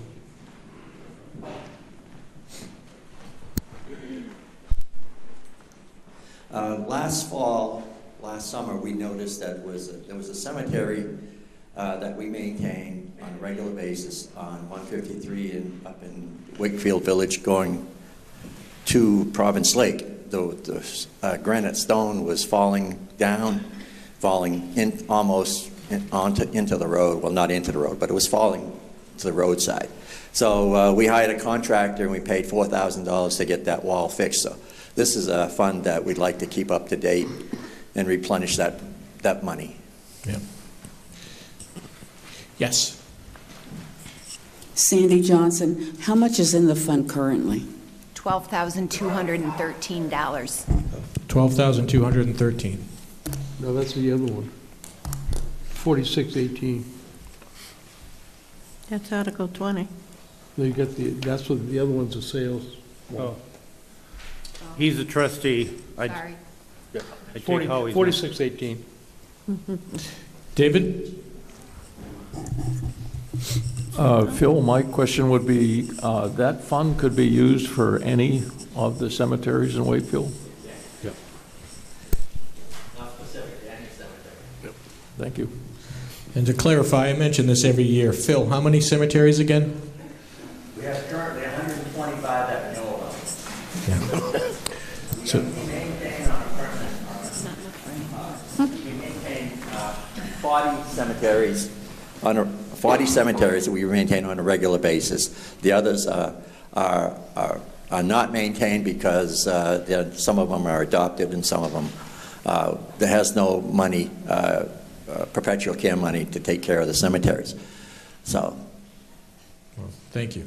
but this money can be spent on any cemetery in Wakefield. If we have a tree fall down somewhere inside the cemetery, we have to get that repaired. So it can be used for anything. Thank you.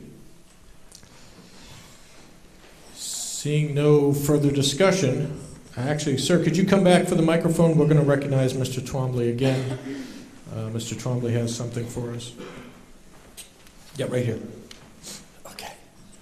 I have an article that I would like to add to the warrant for the town this year, and it reads, to see if the town will vote to raise and appropriate the sum of $200 to be added to the Wakefield Cemetery budget to cover the increased costs of that was adopted by the Sandersville Water District in 2018. Okay, could you get into a little more detail on that? You're right, I'm sorry. I need a motion on that. First and seconded? Okay. Now discussion, I'm sorry, go ahead. Okay. When the budget, cemetery trustees presented the budget to the budget committee, and we had this increase that the precinct gave was not included in that budget.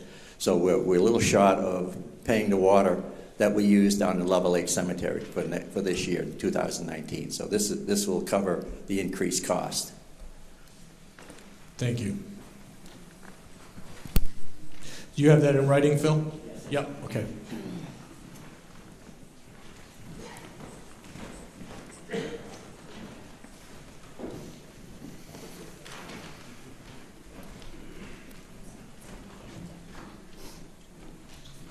I will read the amendment which has been moved and seconded. To see if the town will vote to raise and appropriate the sum of $200 to be added to the Wakefield Cemetery budget, which we just discussed, to cover the increased cost that was adopted by the Sandersville Water District in 2018. It's a heavy-hitting article that will affect your taxes for sure. We have some discussion. Mr. Knight. Just a quick question. Are we putting this in the trust fund or are we putting it in the budget? It's in the operating budget. It belongs in Article 21. So it should be amending Article 21, not Article 20. Yeah, it does say Wakefield Cemetery budget. Right. So it should read Article 21, be added to Article If I'm understanding that correctly. Rick, if they add it to Article 21 and it goes up by 200, would this protect them enough where they would receive that money?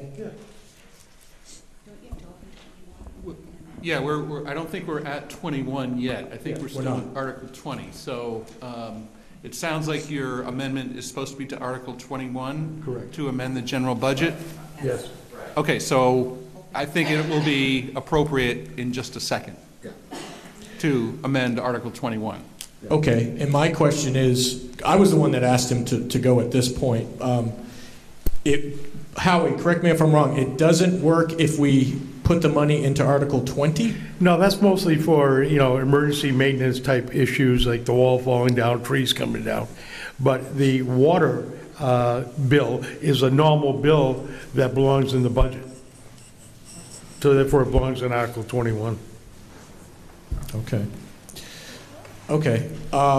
We do have one more article similar to this that I was going to ask Donna to speak to, but I think I'll hold off. My question, Rick, is Article 21 is the operating budget.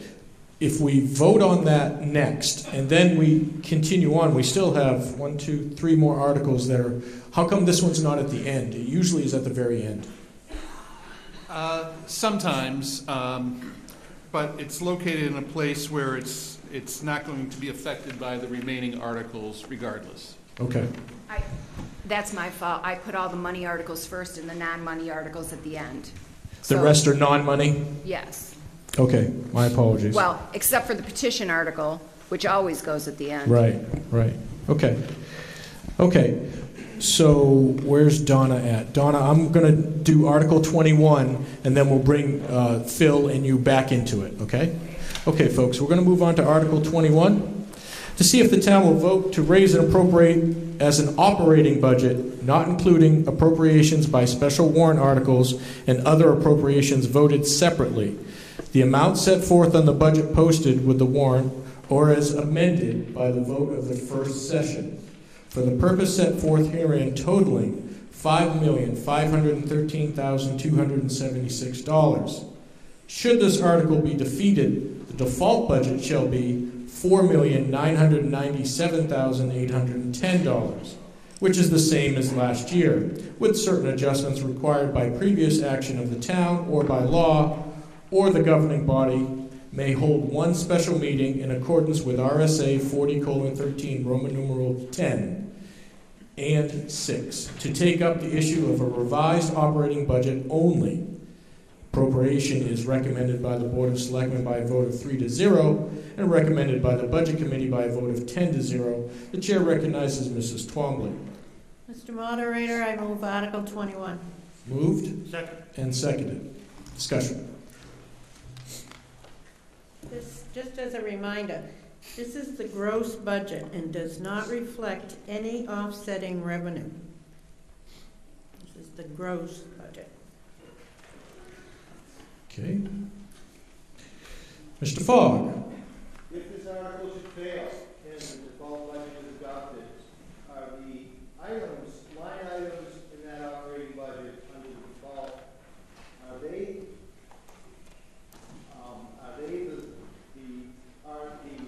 things that still, money is still spent? So what I'm trying to get to is, there's a couple of amendments that can be off the operating budget.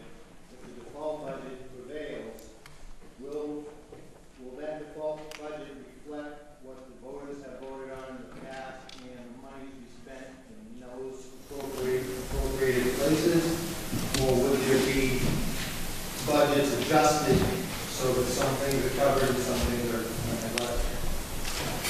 So I think if I understand your question correctly, you're asking if the line items will stay the same as they were in 2018, and the answer is potentially no. The Board of the legislative body, which is all of you, even when you vote on the budget, do not have line item veto power.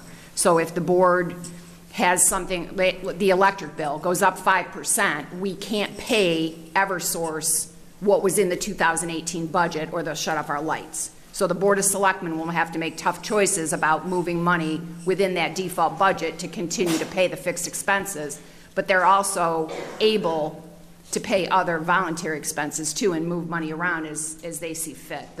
This body does not have line item veto power, only in the warrant articles, if I understand your question. Thank you. And can I add just one more thing? So I did a little gross operating budget. So I think you'll notice, and many of you, and I don't want to get a long debate about your tax bills because people were kind of unhappy this year.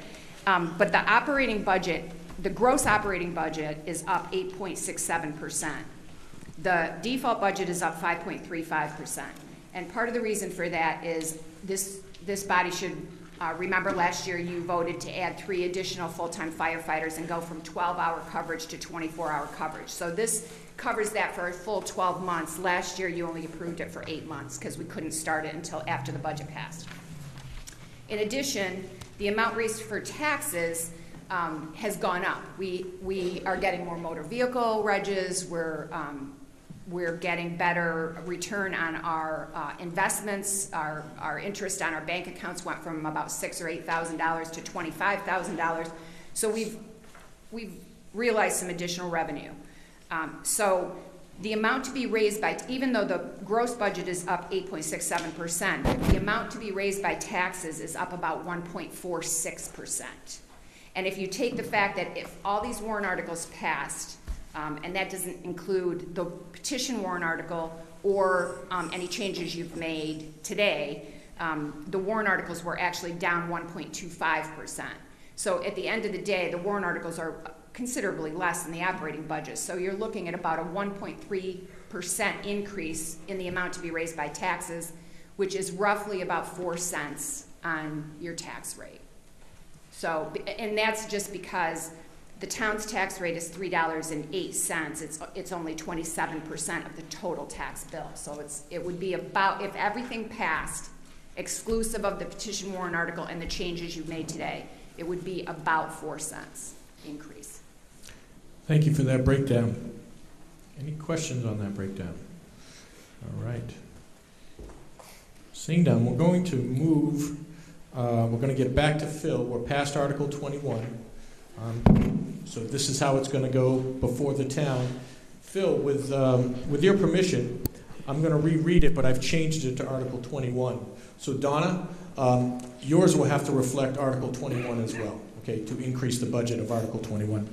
This is Phil Twombly's, once again, to see if the town will vote and raise appropriate the sum of $200 to be added to Article 21 to cover the increased cost that was adopted by the Sanbornville Water District Department in 2018. Okay, this is an amendment to add $200 to the number I just went through. We're going to do a card vote here. All those in favor of accepting it, raise your blue card, please. Thank you. And those opposed? Thank you. Yes. When you increase the budget like that, you don't go into a line item. It really doesn't get directed to what they want. Am I correct on that? I guess that was my concern. Right. We've done that in the past. You just increased the operating budget, and as you just mentioned, the selectmen's agents to expend, so it's not dedicated to that. Right. So the budget would go up to $5,513,476. I don't think the Board of Selectmen would mind putting it towards the cemetery, but honestly, even if it failed, I'm sure somebody's budget has $200 in it. I understand that. Yeah, but the point is, Mark, I get your point that we have it as an amendment, we have it on record, and like David had alluded to, we have it in the minutes. So I think that they should be all set. But I agree that if it's not specific, it could go somewhere else. But I think we're okay on that. The chair is going to recognize Donna Ackerman from the Conservation Committee. Thank you, Donna. Go ahead. Okay, thank you. First off, I respectfully apologize of my ignorance concerning our camper line budget in the Conservation Commission. Mr. Brown, our chair, informed me at our last meeting that there was a reduction of $2,500 down to $2,000 for camper fees. I'm asking this committee, this governing body, to look at Article 21, if I'm saying this right, to increase the budget of the Conservation Commission camper budget line back to the $2,500. As the new member of this commission, I'm learning a lot. And one of those things I'm learning is that it's hard to get the paperwork together for our kids to have some summer youth programs. Last year I was delinquent in having the paperwork put together so that we could have these kids attend the UNH Cooperative Extension 4-H camp in northern part, like Berlin, New Hampshire. So none of our kids went. So you went and looked at the budget and said, oh, nobody's going to camp. Let's knock off $500. Okay. Yes, and this was signed by 5 people here in the... Thank you. Yeah, I appreciate that. So your motion's been made. It has been seconded. Discussion. Does anyone have any? Yes, we do have some questions. Go ahead, sir. Yeah, Mr. Plummer, can I get some clarity on what the motion actually was? Yeah. Could you kind of go through that motion one more time? Try this. All right.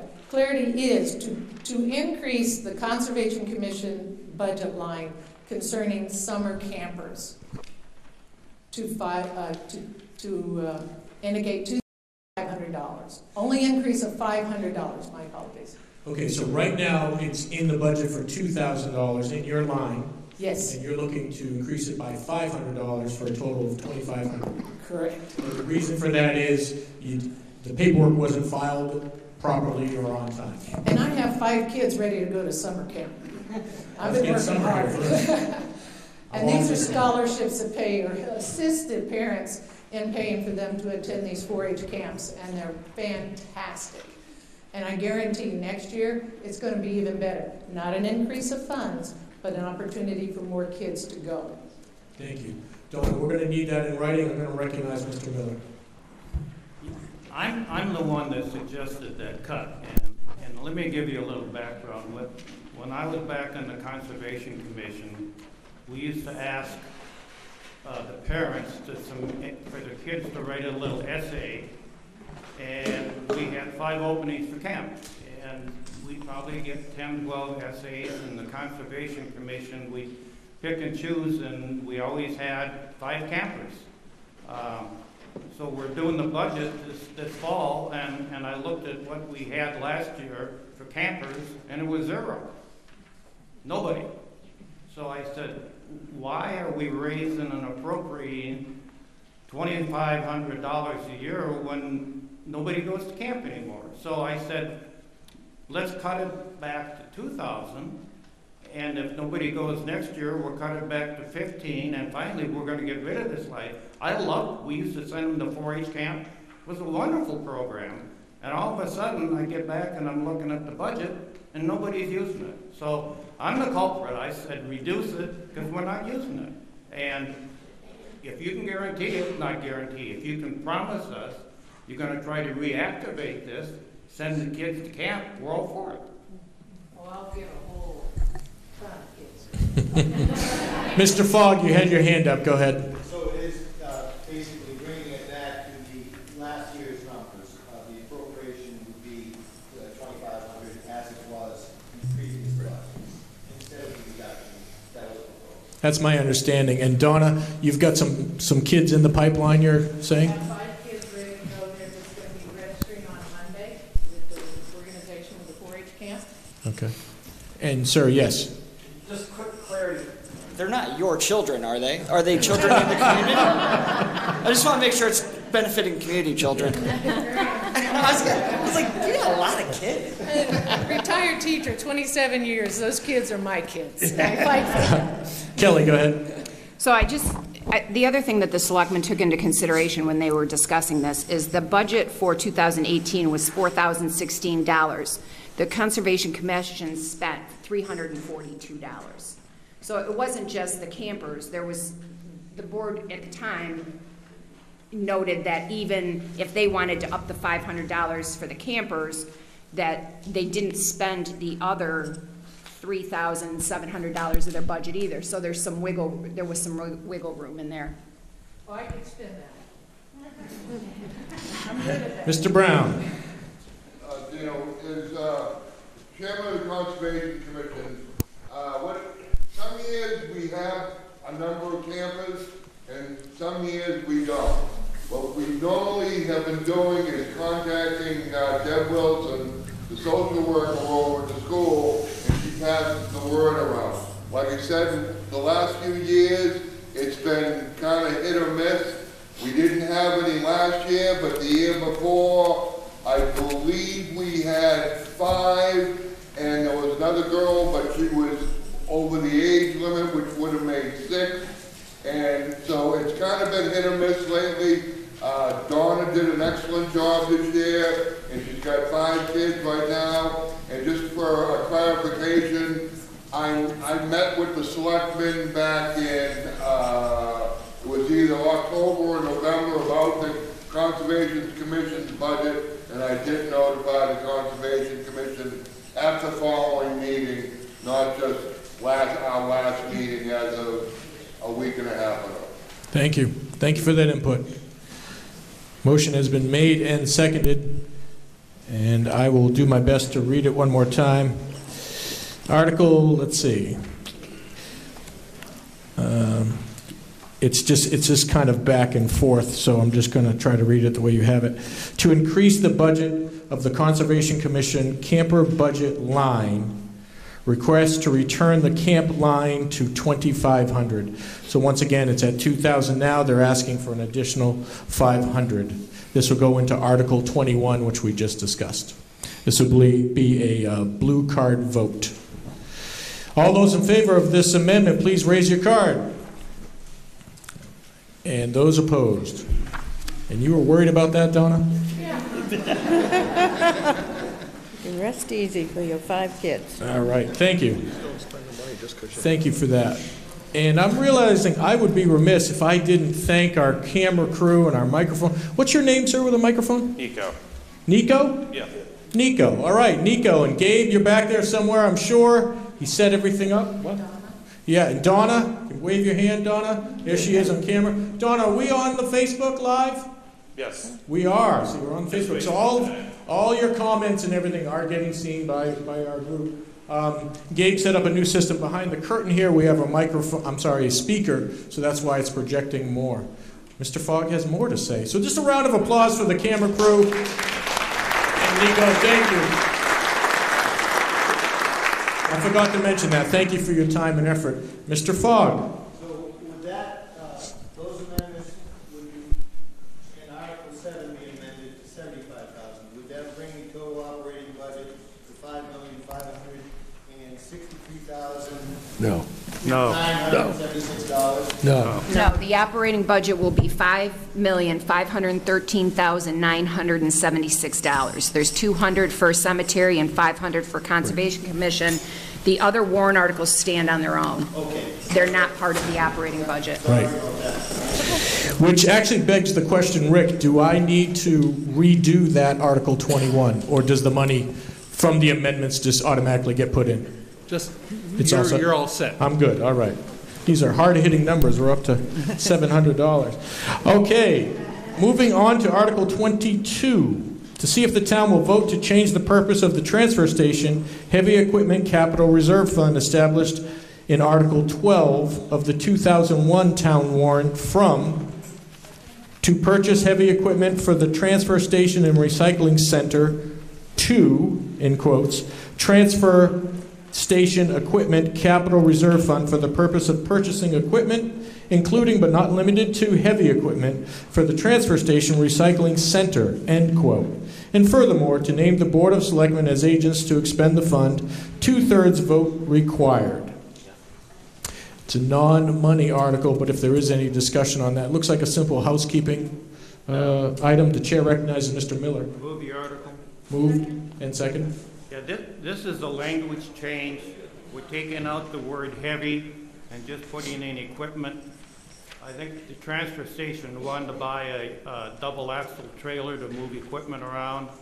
The trustees of the trust fund looked at it and said, it's not heavy enough, so you can't use the money. So this would allow us to purchase equipment as opposed to just the heavy equipment. Thank you. Discussion, Mr. Makis. There was a committee a couple of years ago that I was on, and we went around and looked at other transfer stations in small towns around Carroll County. We visited 10 different stations, and there was a lot of consideration about changing the arrangement of the transfer station and having multiple compactors. And some of these could be purchased, rebuilt from supermarkets, and they're like $5,000, $6,000, and it would have increased the flow, the traffic flow, and made it easier to get in and get out without carrying everything so far. So I guess that plan is at the moment on hold, but I guess the way I read this, by taking out the word heavy, you could buy compactors or anything, and maybe we could make some improvements down there. It's not just compactors. I think it's a good idea. Balers as well. You know, Denny mentioned the trailer, but it would include compactors, trailer, baler, you know, anything that isn't really heavy equipment. It's in the record. Thank you. Seeing no further discussion. Here's Gabe. Thank you, Gabe, for everything. Thank you. Everyone, round of applause for Gabe. What color is it today, Gabe? Is that purple today? What's the hair today? Purple today? Yeah, excellent. Excellent. Article 23, to see if the town will vote to modify the provision of RSA 72:39-A for elderly exemption from the property tax in the town of Wakefield based on assessed value for qualified taxpayers to be as follows. For persons 65 years of age and up to 75 years of age, $56,000. Currently, this is at $46,000. For a person of 75 years of age up to 80 years of age, $75,500, which is currently $62,000. For a person of 80 years of age or older, $94,000, which is now currently $77,000.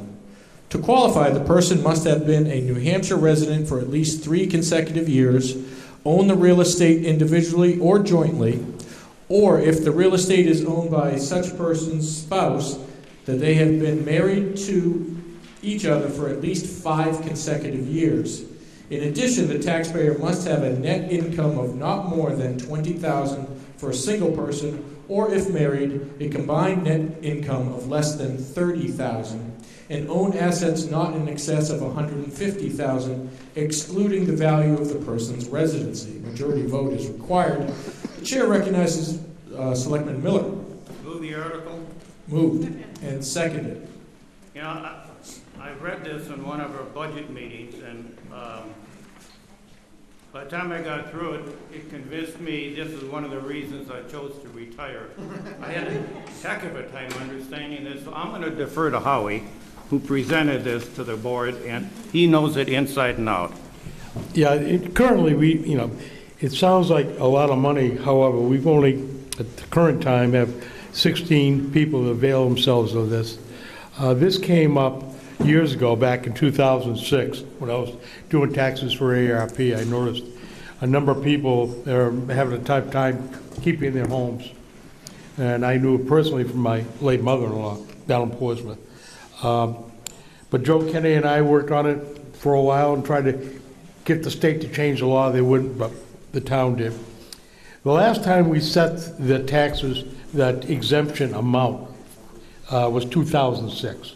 And as you know, our assessed valuation has gone up tremendously since then. And like I mentioned, we currently only have 16 people. The tax impact, based on last year's tax rate, is $2,300. However, for those 16 individuals that avail themselves of this, that's a lot for them. It might mean they can keep their homes. That doesn't mean that by April 15th, we may have a few other people avail themselves of it, but it's time we adjusted those rates to keep up with our total assessments. So that's why I recommended it to the Board of Assessors. They have approved it and sent it to the Board of Selectmen. Some clarification, Howie. You had said $2,300 or $2,600. Was that? So that's what the break will be for those 16 individuals in total, $2,396. So that's the total amount for 16 people? Right. Okay. Yes, Rose Outback. Hold on, Rose. You got a small voice, so we're going to get you a mic. There you go. Hi, can I get some clarity on how they got the numbers? I basically looked at the 2017 assessment and the 2018 assessments, and it went up 21.65%. So I used those numbers to increase the exemption amounts. Thank you. Seeing no further discussion, we will move to Article 24. See if the town will vote, as authorized by RSA 261:157-A, to adopt an ordinance waiving the fee to be charged for a permit to register one motor vehicle owned by any person who is captured and incarcerated for 30 days or more while serving in a qualified war or armed conflict as defined in RSA 72:28 Roman numeral 5, and who was honorably discharged, provided the person has provided the town clerk with satisfactory proof of these circumstances. The chair recognizes Mrs. Twombly. Mr. Moderator, I move Article 24. Second. Moved and seconded. Go ahead. This was presented to us by the town clerk, so I would defer to her if anybody has questions. No one has a question. I can hand her the mic. Okay. POWs to get free registration. So it could be prisoner of war, not just a current war. Could be, okay, wars in the past. I'm sorry, go ahead. One registration for one motor vehicle. Cindy, you had a question. Do we know how many this may affect? I've never had any people like that. Okay. Is this the question, is this like a trend that's happening across New Hampshire? Okay. The town clerks are putting it forward. Okay. I did see a hand over here. Yes, Chris. I was curious why it was set at 30 days and not even less. It seems to me like someone that was a POW could go through a number of trials and tribulations in just 7 days incarcerated rather than just 30. It just seems strange to limit those folks. I'm just curious. I think that's the RSA writing, but I'll defer to Rick. Yeah, that's the wording of the statute. It just says 30 days. The town can't change that. Okay, thank you. Yeah. Yes. Hi again, Annette Perry. Can I just ask a question? Whereas we're doing this for the veterans, can the veterans get their transfer station at their residence of Brookfield or Wakefield? Can they get their transfer station stickers free? After all, they served our country. Oh, absolutely. We all would agree. I would assume that if you did a petition article for next year, something like that could come on. But the warrant as it's written right now is kind of locked up. Thank you. Mr. Duffy. Just one question, Sally. Is this just waiving our fee and not the state fee? The state fee also. Also the state fee? Okay, thank you. So for clarification, if you didn't hear it, it'd be the town and the state fee for one car registered. Seeing no further discussion. This next article, Article 25, is by petition.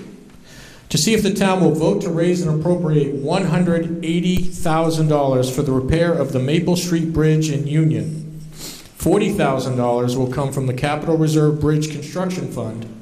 The remaining $140,000 will be raised by taxation. This appropriation is not recommended by the Board of Selectmen by a vote of 3-0 and not recommended by the Budget Committee by a vote of 8-1. Majority vote required. The chair recognizes Mr. Miller. Move the article. Second.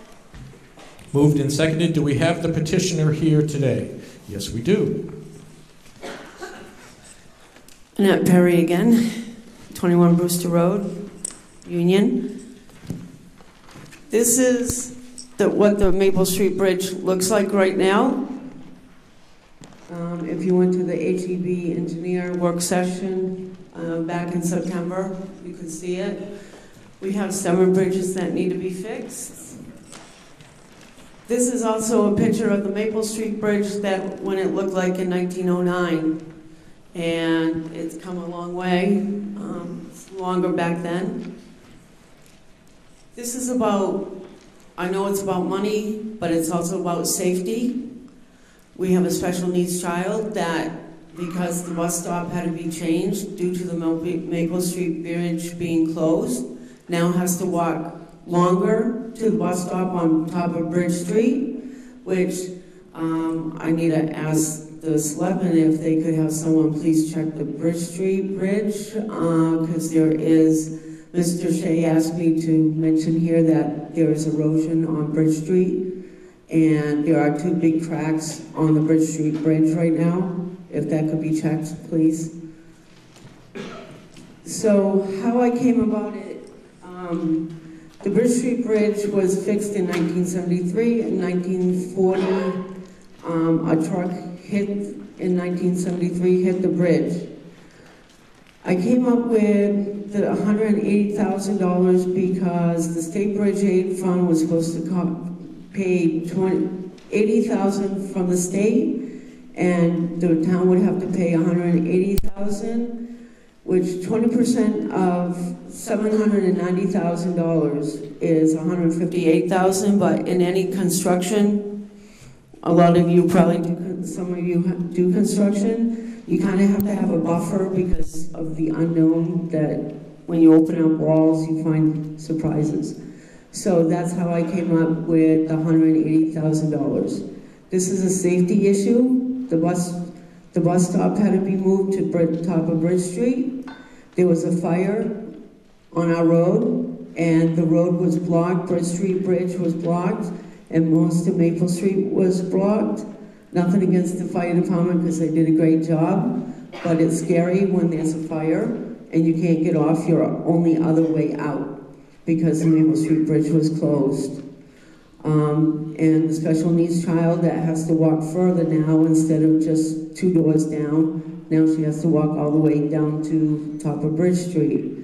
Bridge Street is a 1-car road lane, and 1 car has to stop either on top of Maple Street or top of Bridge Street to let the other car pass.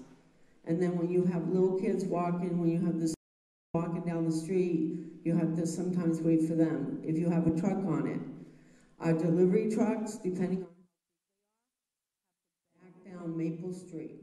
We have over 10 kids on our street, and it's pretty scary when the kids are walking and the trucks are backing down backwards onto Maple Street, trying to have it to go to Bridge Street. Whereas if we had the Maple Street Bridge open, they could just go out to Maple Street. The fire trucks, no offense, which you know, some of them have a hard time getting up Bridge Street because there's a sharp turn, like a ladder truck has to maneuver a little bit. And the other day, there was ice down on the back side of Maple Street, and God forbid if there was a fire, it was so slippery, even when the trucks got stuck, the town truck got stuck down there. And so this is how I came up with the $180,000, because the bridge was damaged in 2006 from the flood. If we have another flood and it takes out the Bridge Street Bridge, we have no way to go out. There are people that have disabilities on our street, and we shouldn't be jumping over stone walls, as one selectman suggested a few years ago. And it's not funny when your neighbor has cancer, bone cancer. We shouldn't have to do that, and we shouldn't have to have a $3 million insurance policy to get our bridges done. There are 7 bridges. This one could collapse anytime. The Canal Bridge could collapse anytime. And this is why I put the $180,000, because 10 more years, 10 years till any bridges get fixed. Then it's going to become 2030. It will probably be 2035. So that's why I did the $180,000. Thank you. Thank you. And again, we are live on Facebook, so all those comments will go out. The way it sits right now, one second, Kelly. The way it sits right now, it would go to the town as written, unless amended. Kelly, yes. So, with regards to the way the petition warrant article was written, because we did not get into the state aid bridge program, we could not do that for $180,000. It would be $790,000 according to our engineer right now, based on the proposal he did for the grant we submitted in September to replace it. And in addition to that, the warrant article doesn't say replace, it says repair. And I checked with our engineer, and our engineer says the Maple Street Bridge is not repairable. In addition, New Hampshire DOT no longer uses the term repair. The terms they use are maintenance, preservation, rehabilitation, and replacement. So the warrant article is $180,000 to repair, and it isn't repairable. So and that's according to our engineers, not to the Board of Selectmen. Thank you. Gabriel Rose right back there. Out back, thank you. So can we reword it to from repair to replace? And the 180 is not for the whole amount. It's just to put it away for the repair or replacement of the bridge. The problem is the warrant article doesn't say to put it in the capital reserve fund. It says to raise and appropriate. We can't put it in that capital reserve fund based on this article. And therefore, if you people raise the 180, which is 140 from taxation and 40 from our other existing capital reserve fund, that 140 would drop into unassigned fund balance. We cannot do it for that. She's gonna follow up. Okay. Well, I just wanted to make the people mostly from Maple Street aware that you may want to check your insurance policies, because as of what I was told, our road is out of code now because that bridge is down and we only have a one-lane bridge. And when that bridge was okayed for Bridge Street, the state said that they would okay it as long as we had the other bridge open. So your insurance policies may be null and void because of that. So you may want to check on that. And the safety issue is a major one. Right now, the town trucks are turning around in my backyard because I don't want to see them having to back down the street and some kid getting hit. I know that some people in town feel that we're being overzealous on this, but this is an issue that needs to be addressed, and addressed soon, because somebody is going to get hurt. Thank you. Yes, Mr. Doobie. Oh, you want to go here? Okay, Tracy, go ahead.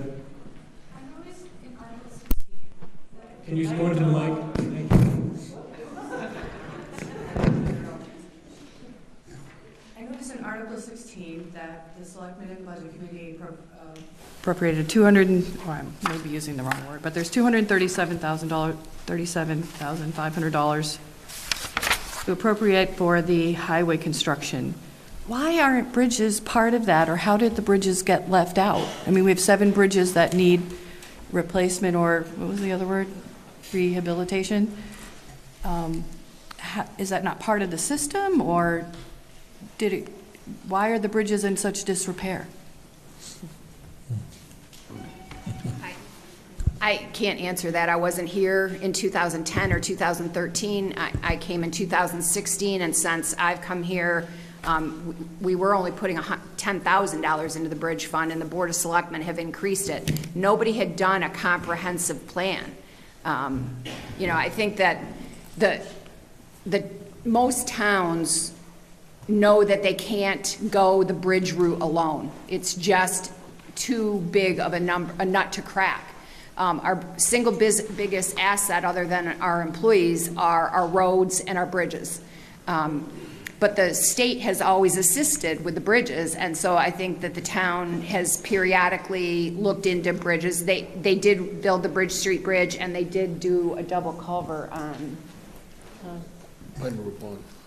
It just essentially wasn't monitored. I don't think anybody was I think it was being looked at one project at a time instead of a comprehensive plan for here's the 7 bridges, here's the shape they're in, here's what we need to do.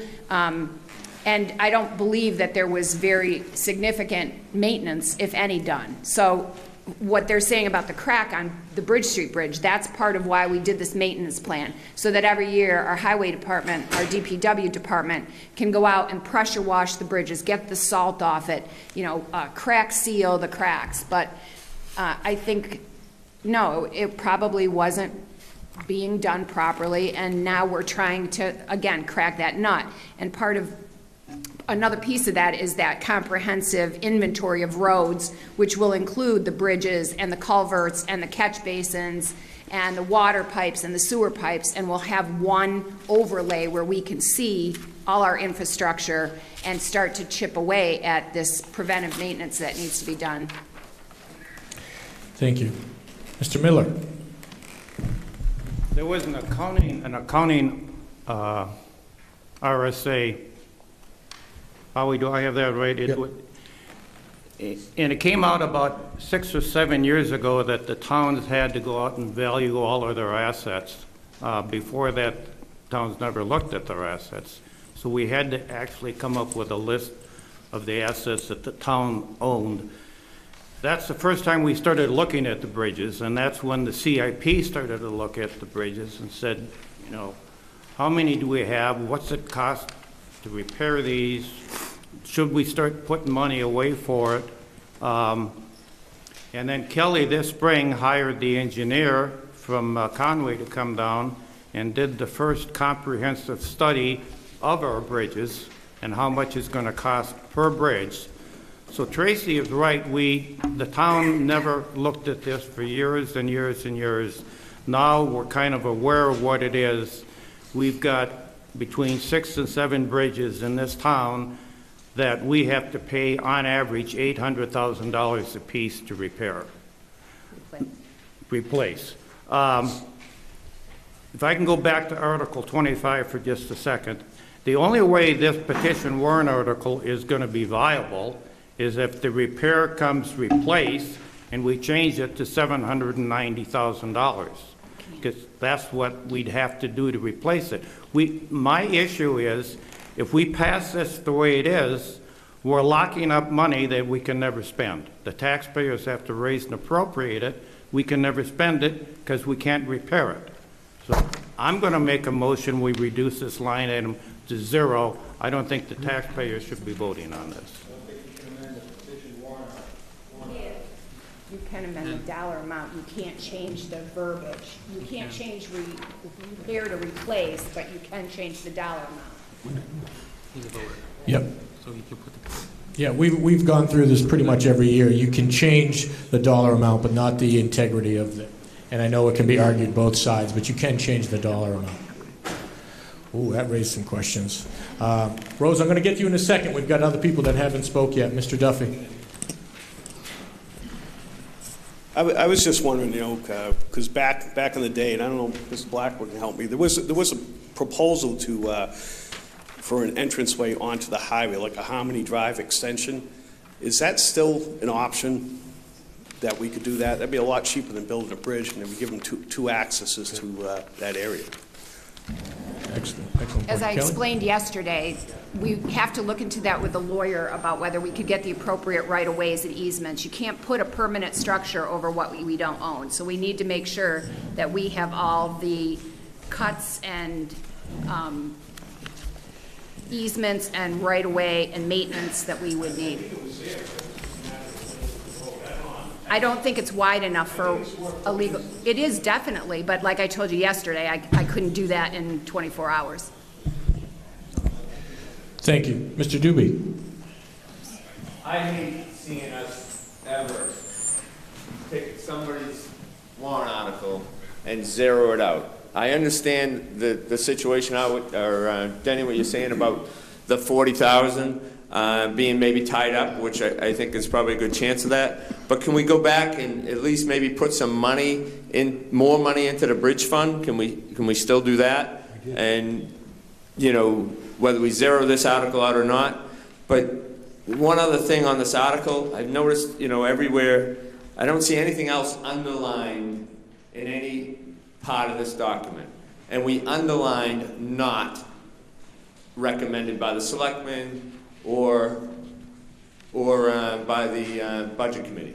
And I just think it's bad practice, and we should take the underline out of that. We don't underline is recommended by them. Why we would underline not? And I just don't want it to be a precedent and be set for any future articles. Okay, before I get to you, Kelly, I'll just answer one of your questions. As far as addressing another article that we've gone past, our rules state that we would have to readdress it right after. Unless the body votes to go back to an article, we can't take up another article once we've moved past it. Kelly, go ahead. So I wrote it without the underline under the not, and I was corrected by the town attorney. Is there a bus that I was just thrown under? Yes, that was my. That was. Keep getting back up. Yeah, that was my recommendation. It doesn't necessarily have to be on the actual warrant that gets voted on in March. The reason I recommended that was for two reasons. One, it was the only one on the warrant that was recommended against by both. And it also was consistent with the instructions that we get from the Department of Revenue Administration that you can underline the word not. I hear you, and it's up to the selectmen whether to have it underlined when it actually goes to vote in March. Okay, I'm going to stifle discussion just for a second because I want to make sure, did we get a second? I have this motion. Did we get a second to Denny's motion? Okay, I just... Yeah, this is to zero it out. I have it in writing, and I wanted to make sure we have a second. So you guys send me down? Okay, we're going to be talking about bridges for a few more minutes, so don't forget, we do have a motion to vacate in about 40 minutes, so we would have to re-up that motion. I just want to make sure everyone's heard first, Rose and Ralph. Just want to make sure I don't have anybody new. Okay, Rose, you've been waiting. Go ahead. I wanted to make everybody aware that the research that they did, the paperwork for the HEB, states that the Maple Street Bridge was built in 1940. It is not correct. The bridge has been there since the late 1800s. It is a historical bridge. I lost my train of thought. And there was a second part of this, but I totally forgot. So if I let Ralph go, and if I remember it, I'll come back. Thank you, Rose. Mr. Fogg, did you have something? Well, I say, move that motion on the floor, and then I do have something after. You have something after we take the vote? It's not pertaining to that. Okay. Okay, thank you. Okay. Yes, the petitioner. I just have a question, since Union always has to fight for what they need to get down there. Are we allowed, the people on Maple Street and Brewster Road, allowed to get our own fund for the Maple Street Bridge? Because a long time ago they wanted us to get a committee together to figure out about the Maple Street project. None of the other bridges have to do this, but people in Union have to do that to get whatever we need down there. And so are we allowed to make a group with a fund to do fundraising for our bridges? Because we can't wait 10 more years. There's going to be a tragedy, either with a kid mowed over or we get stuck on the bridge when there's a fire. We have 2 Victorians in a federal house that if, God forbid, one of those goes up, some other houses are going to go with it. We already know that down on Maple Street. So is there a separate fund that we can do? Yep, town council will take that. Sure.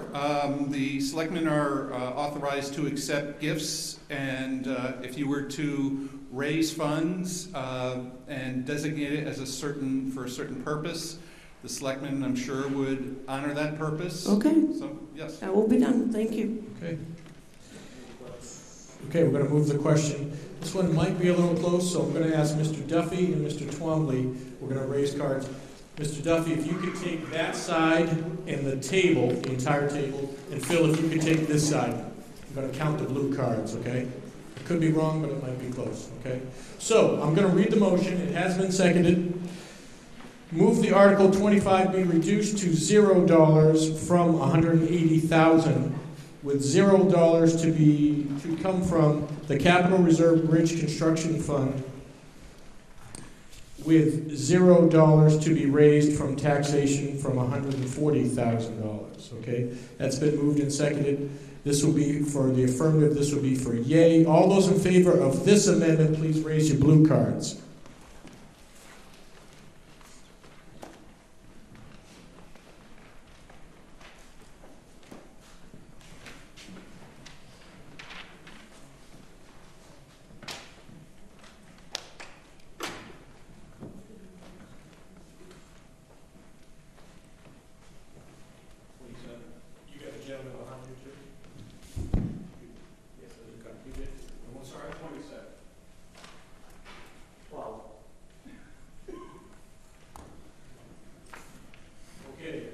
All those opposed?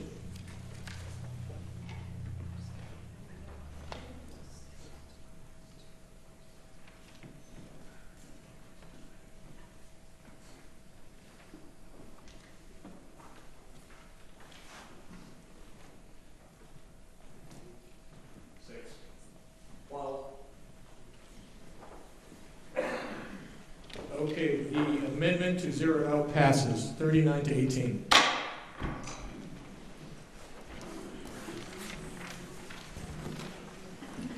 Okay, I want to thank everyone. That is our last article, but I do want to remind you, Kelly, you had said, what was the percentage of our town budget for the overall budget? It's 27%? Something like that?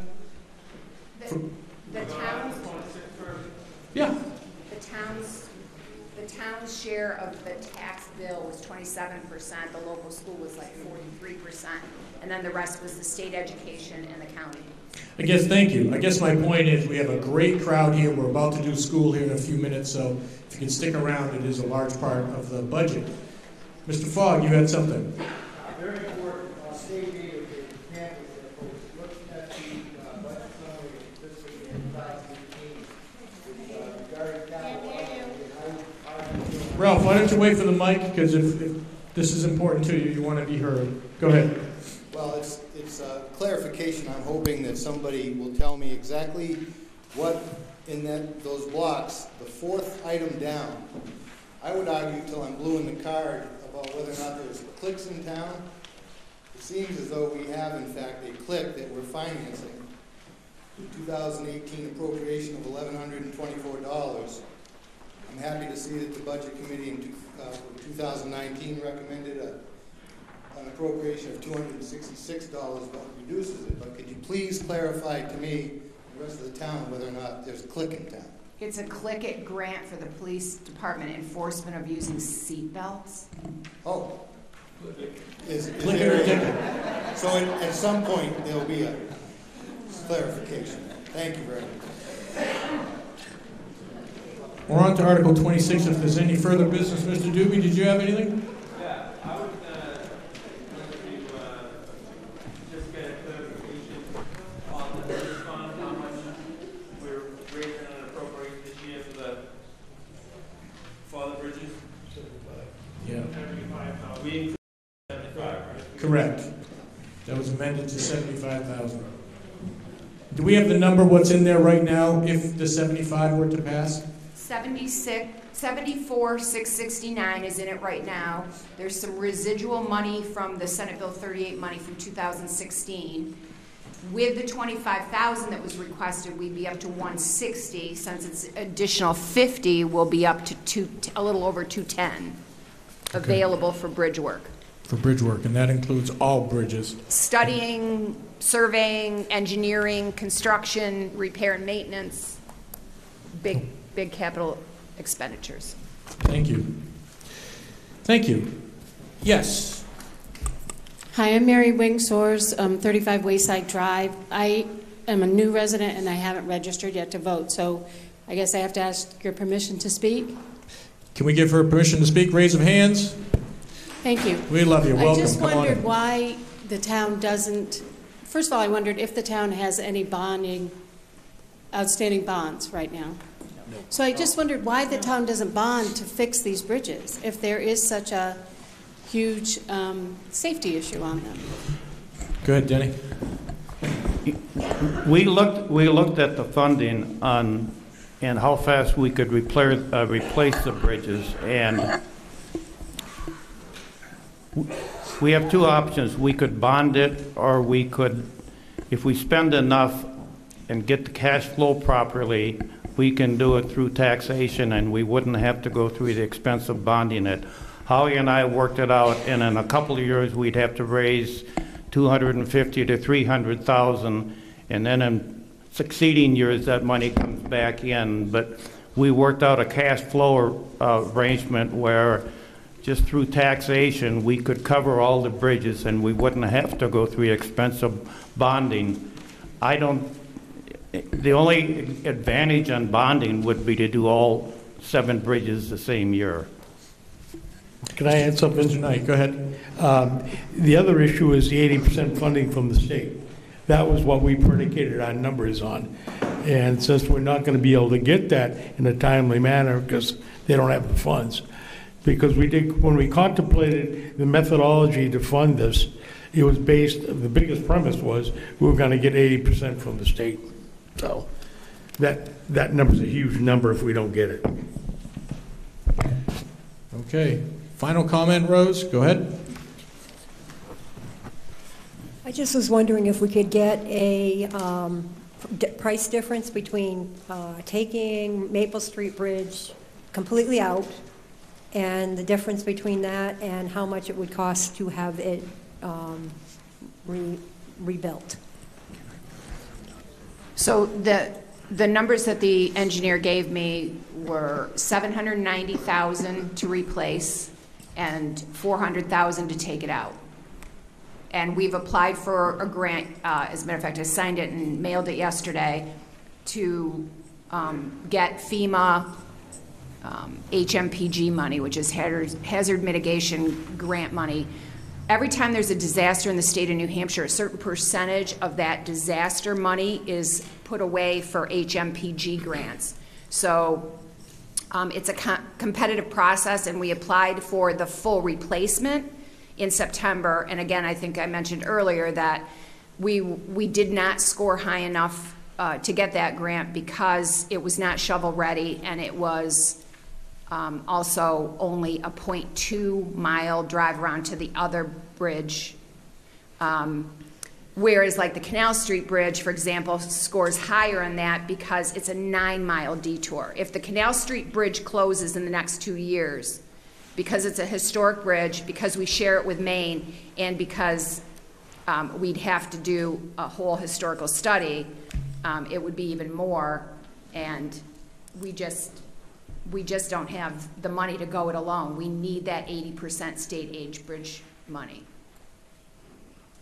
Mr. Kasperzak. I'm just curious, you have a building, a privately owned building right there, probably within 10 or 15 feet of the Maple Street Bridge, if not right on it, which is also right next to the river. Is that owner of that building, of that property, going to have to participate in funding this?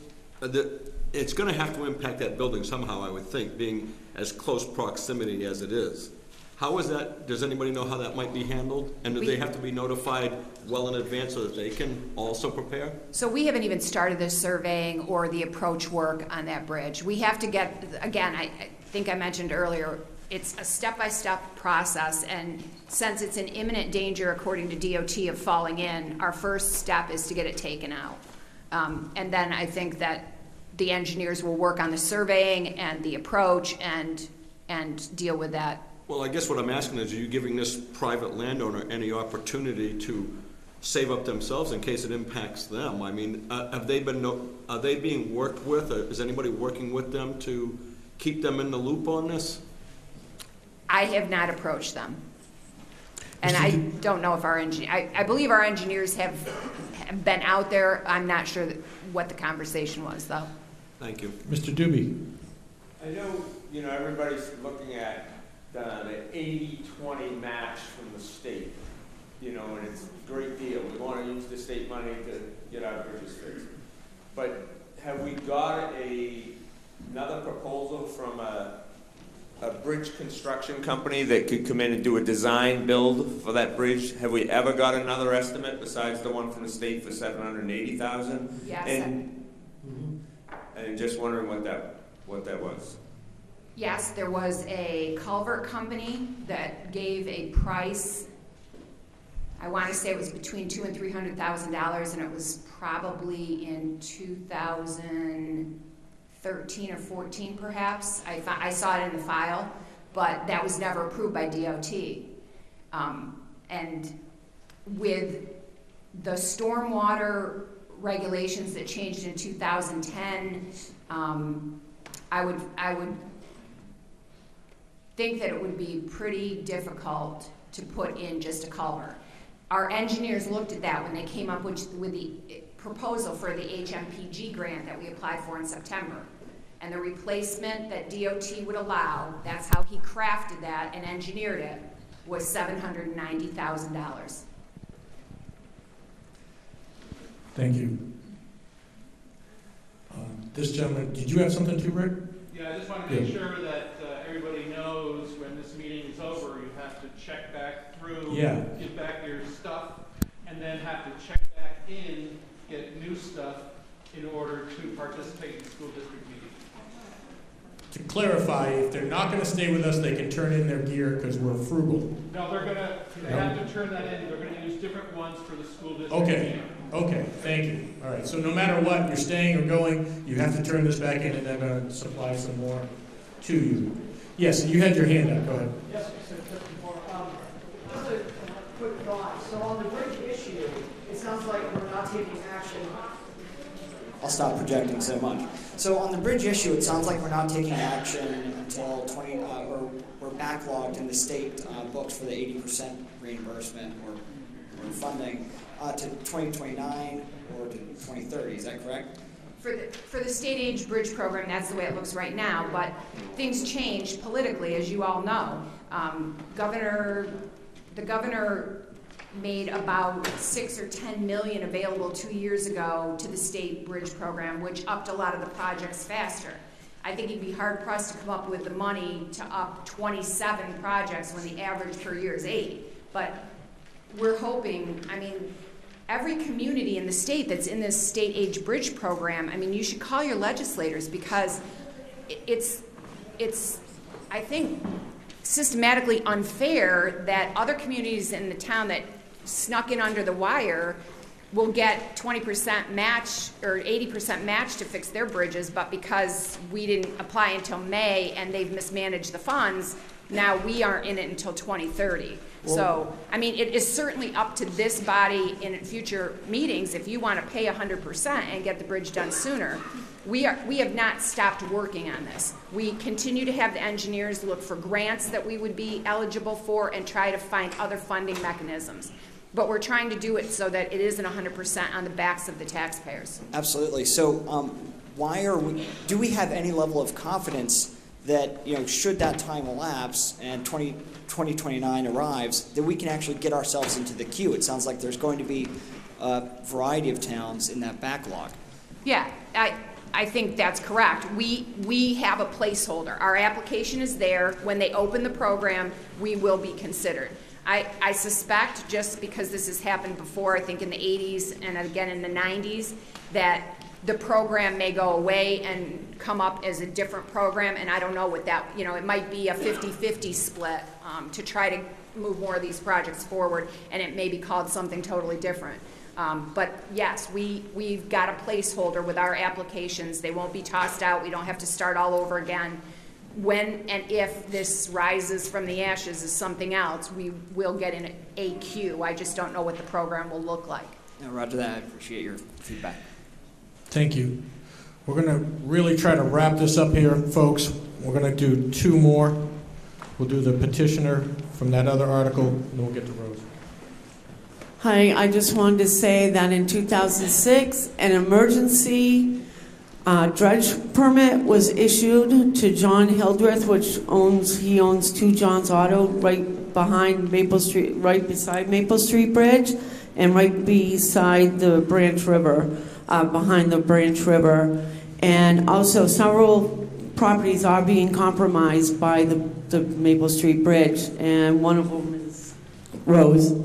Okay. Thank you. Last one, go ahead. She kind of beat me to it, but the question of the property owners beside the bridge, I'm one of those property owners, and my neighbor across the street from me, and then 2 Johns and the White House on 153, and all those properties are compromised right now. We're losing our embankments on our property. Ours is tremendously damaged on the embankment, to the point that Eversource has come in and has to find a way to remove the telephone pole and put it someplace else. So yes, we are all, as property owners, aware of that. We don't know, until we get some answers from the town, we don't even know what direction to go on our own. I'm losing my sewer if it keeps getting washed out. So I'm not sure how to answer that, other than it is an important issue that needs to be addressed, not just money-wise, but a direction for all of us that are involved in it. Thank you. I appreciate that. Some good discussion on that. I will, before I entertain a motion to adjourn, I'd just like the Budget Committee to stay after just a little bit, just to make sure the numbers match up, so we have the right numbers. Do you have something else? Okay, it has to be quick. We're running out of time. Just so you know, politicians were involved, the late Ray Burden and Executive Councilor Kenny have tried to tremendously help us. Thank you. Thank you. Thank you, everyone. I want to thank you for attending the meeting of the Bridges, and I would entertain a motion to adjourn.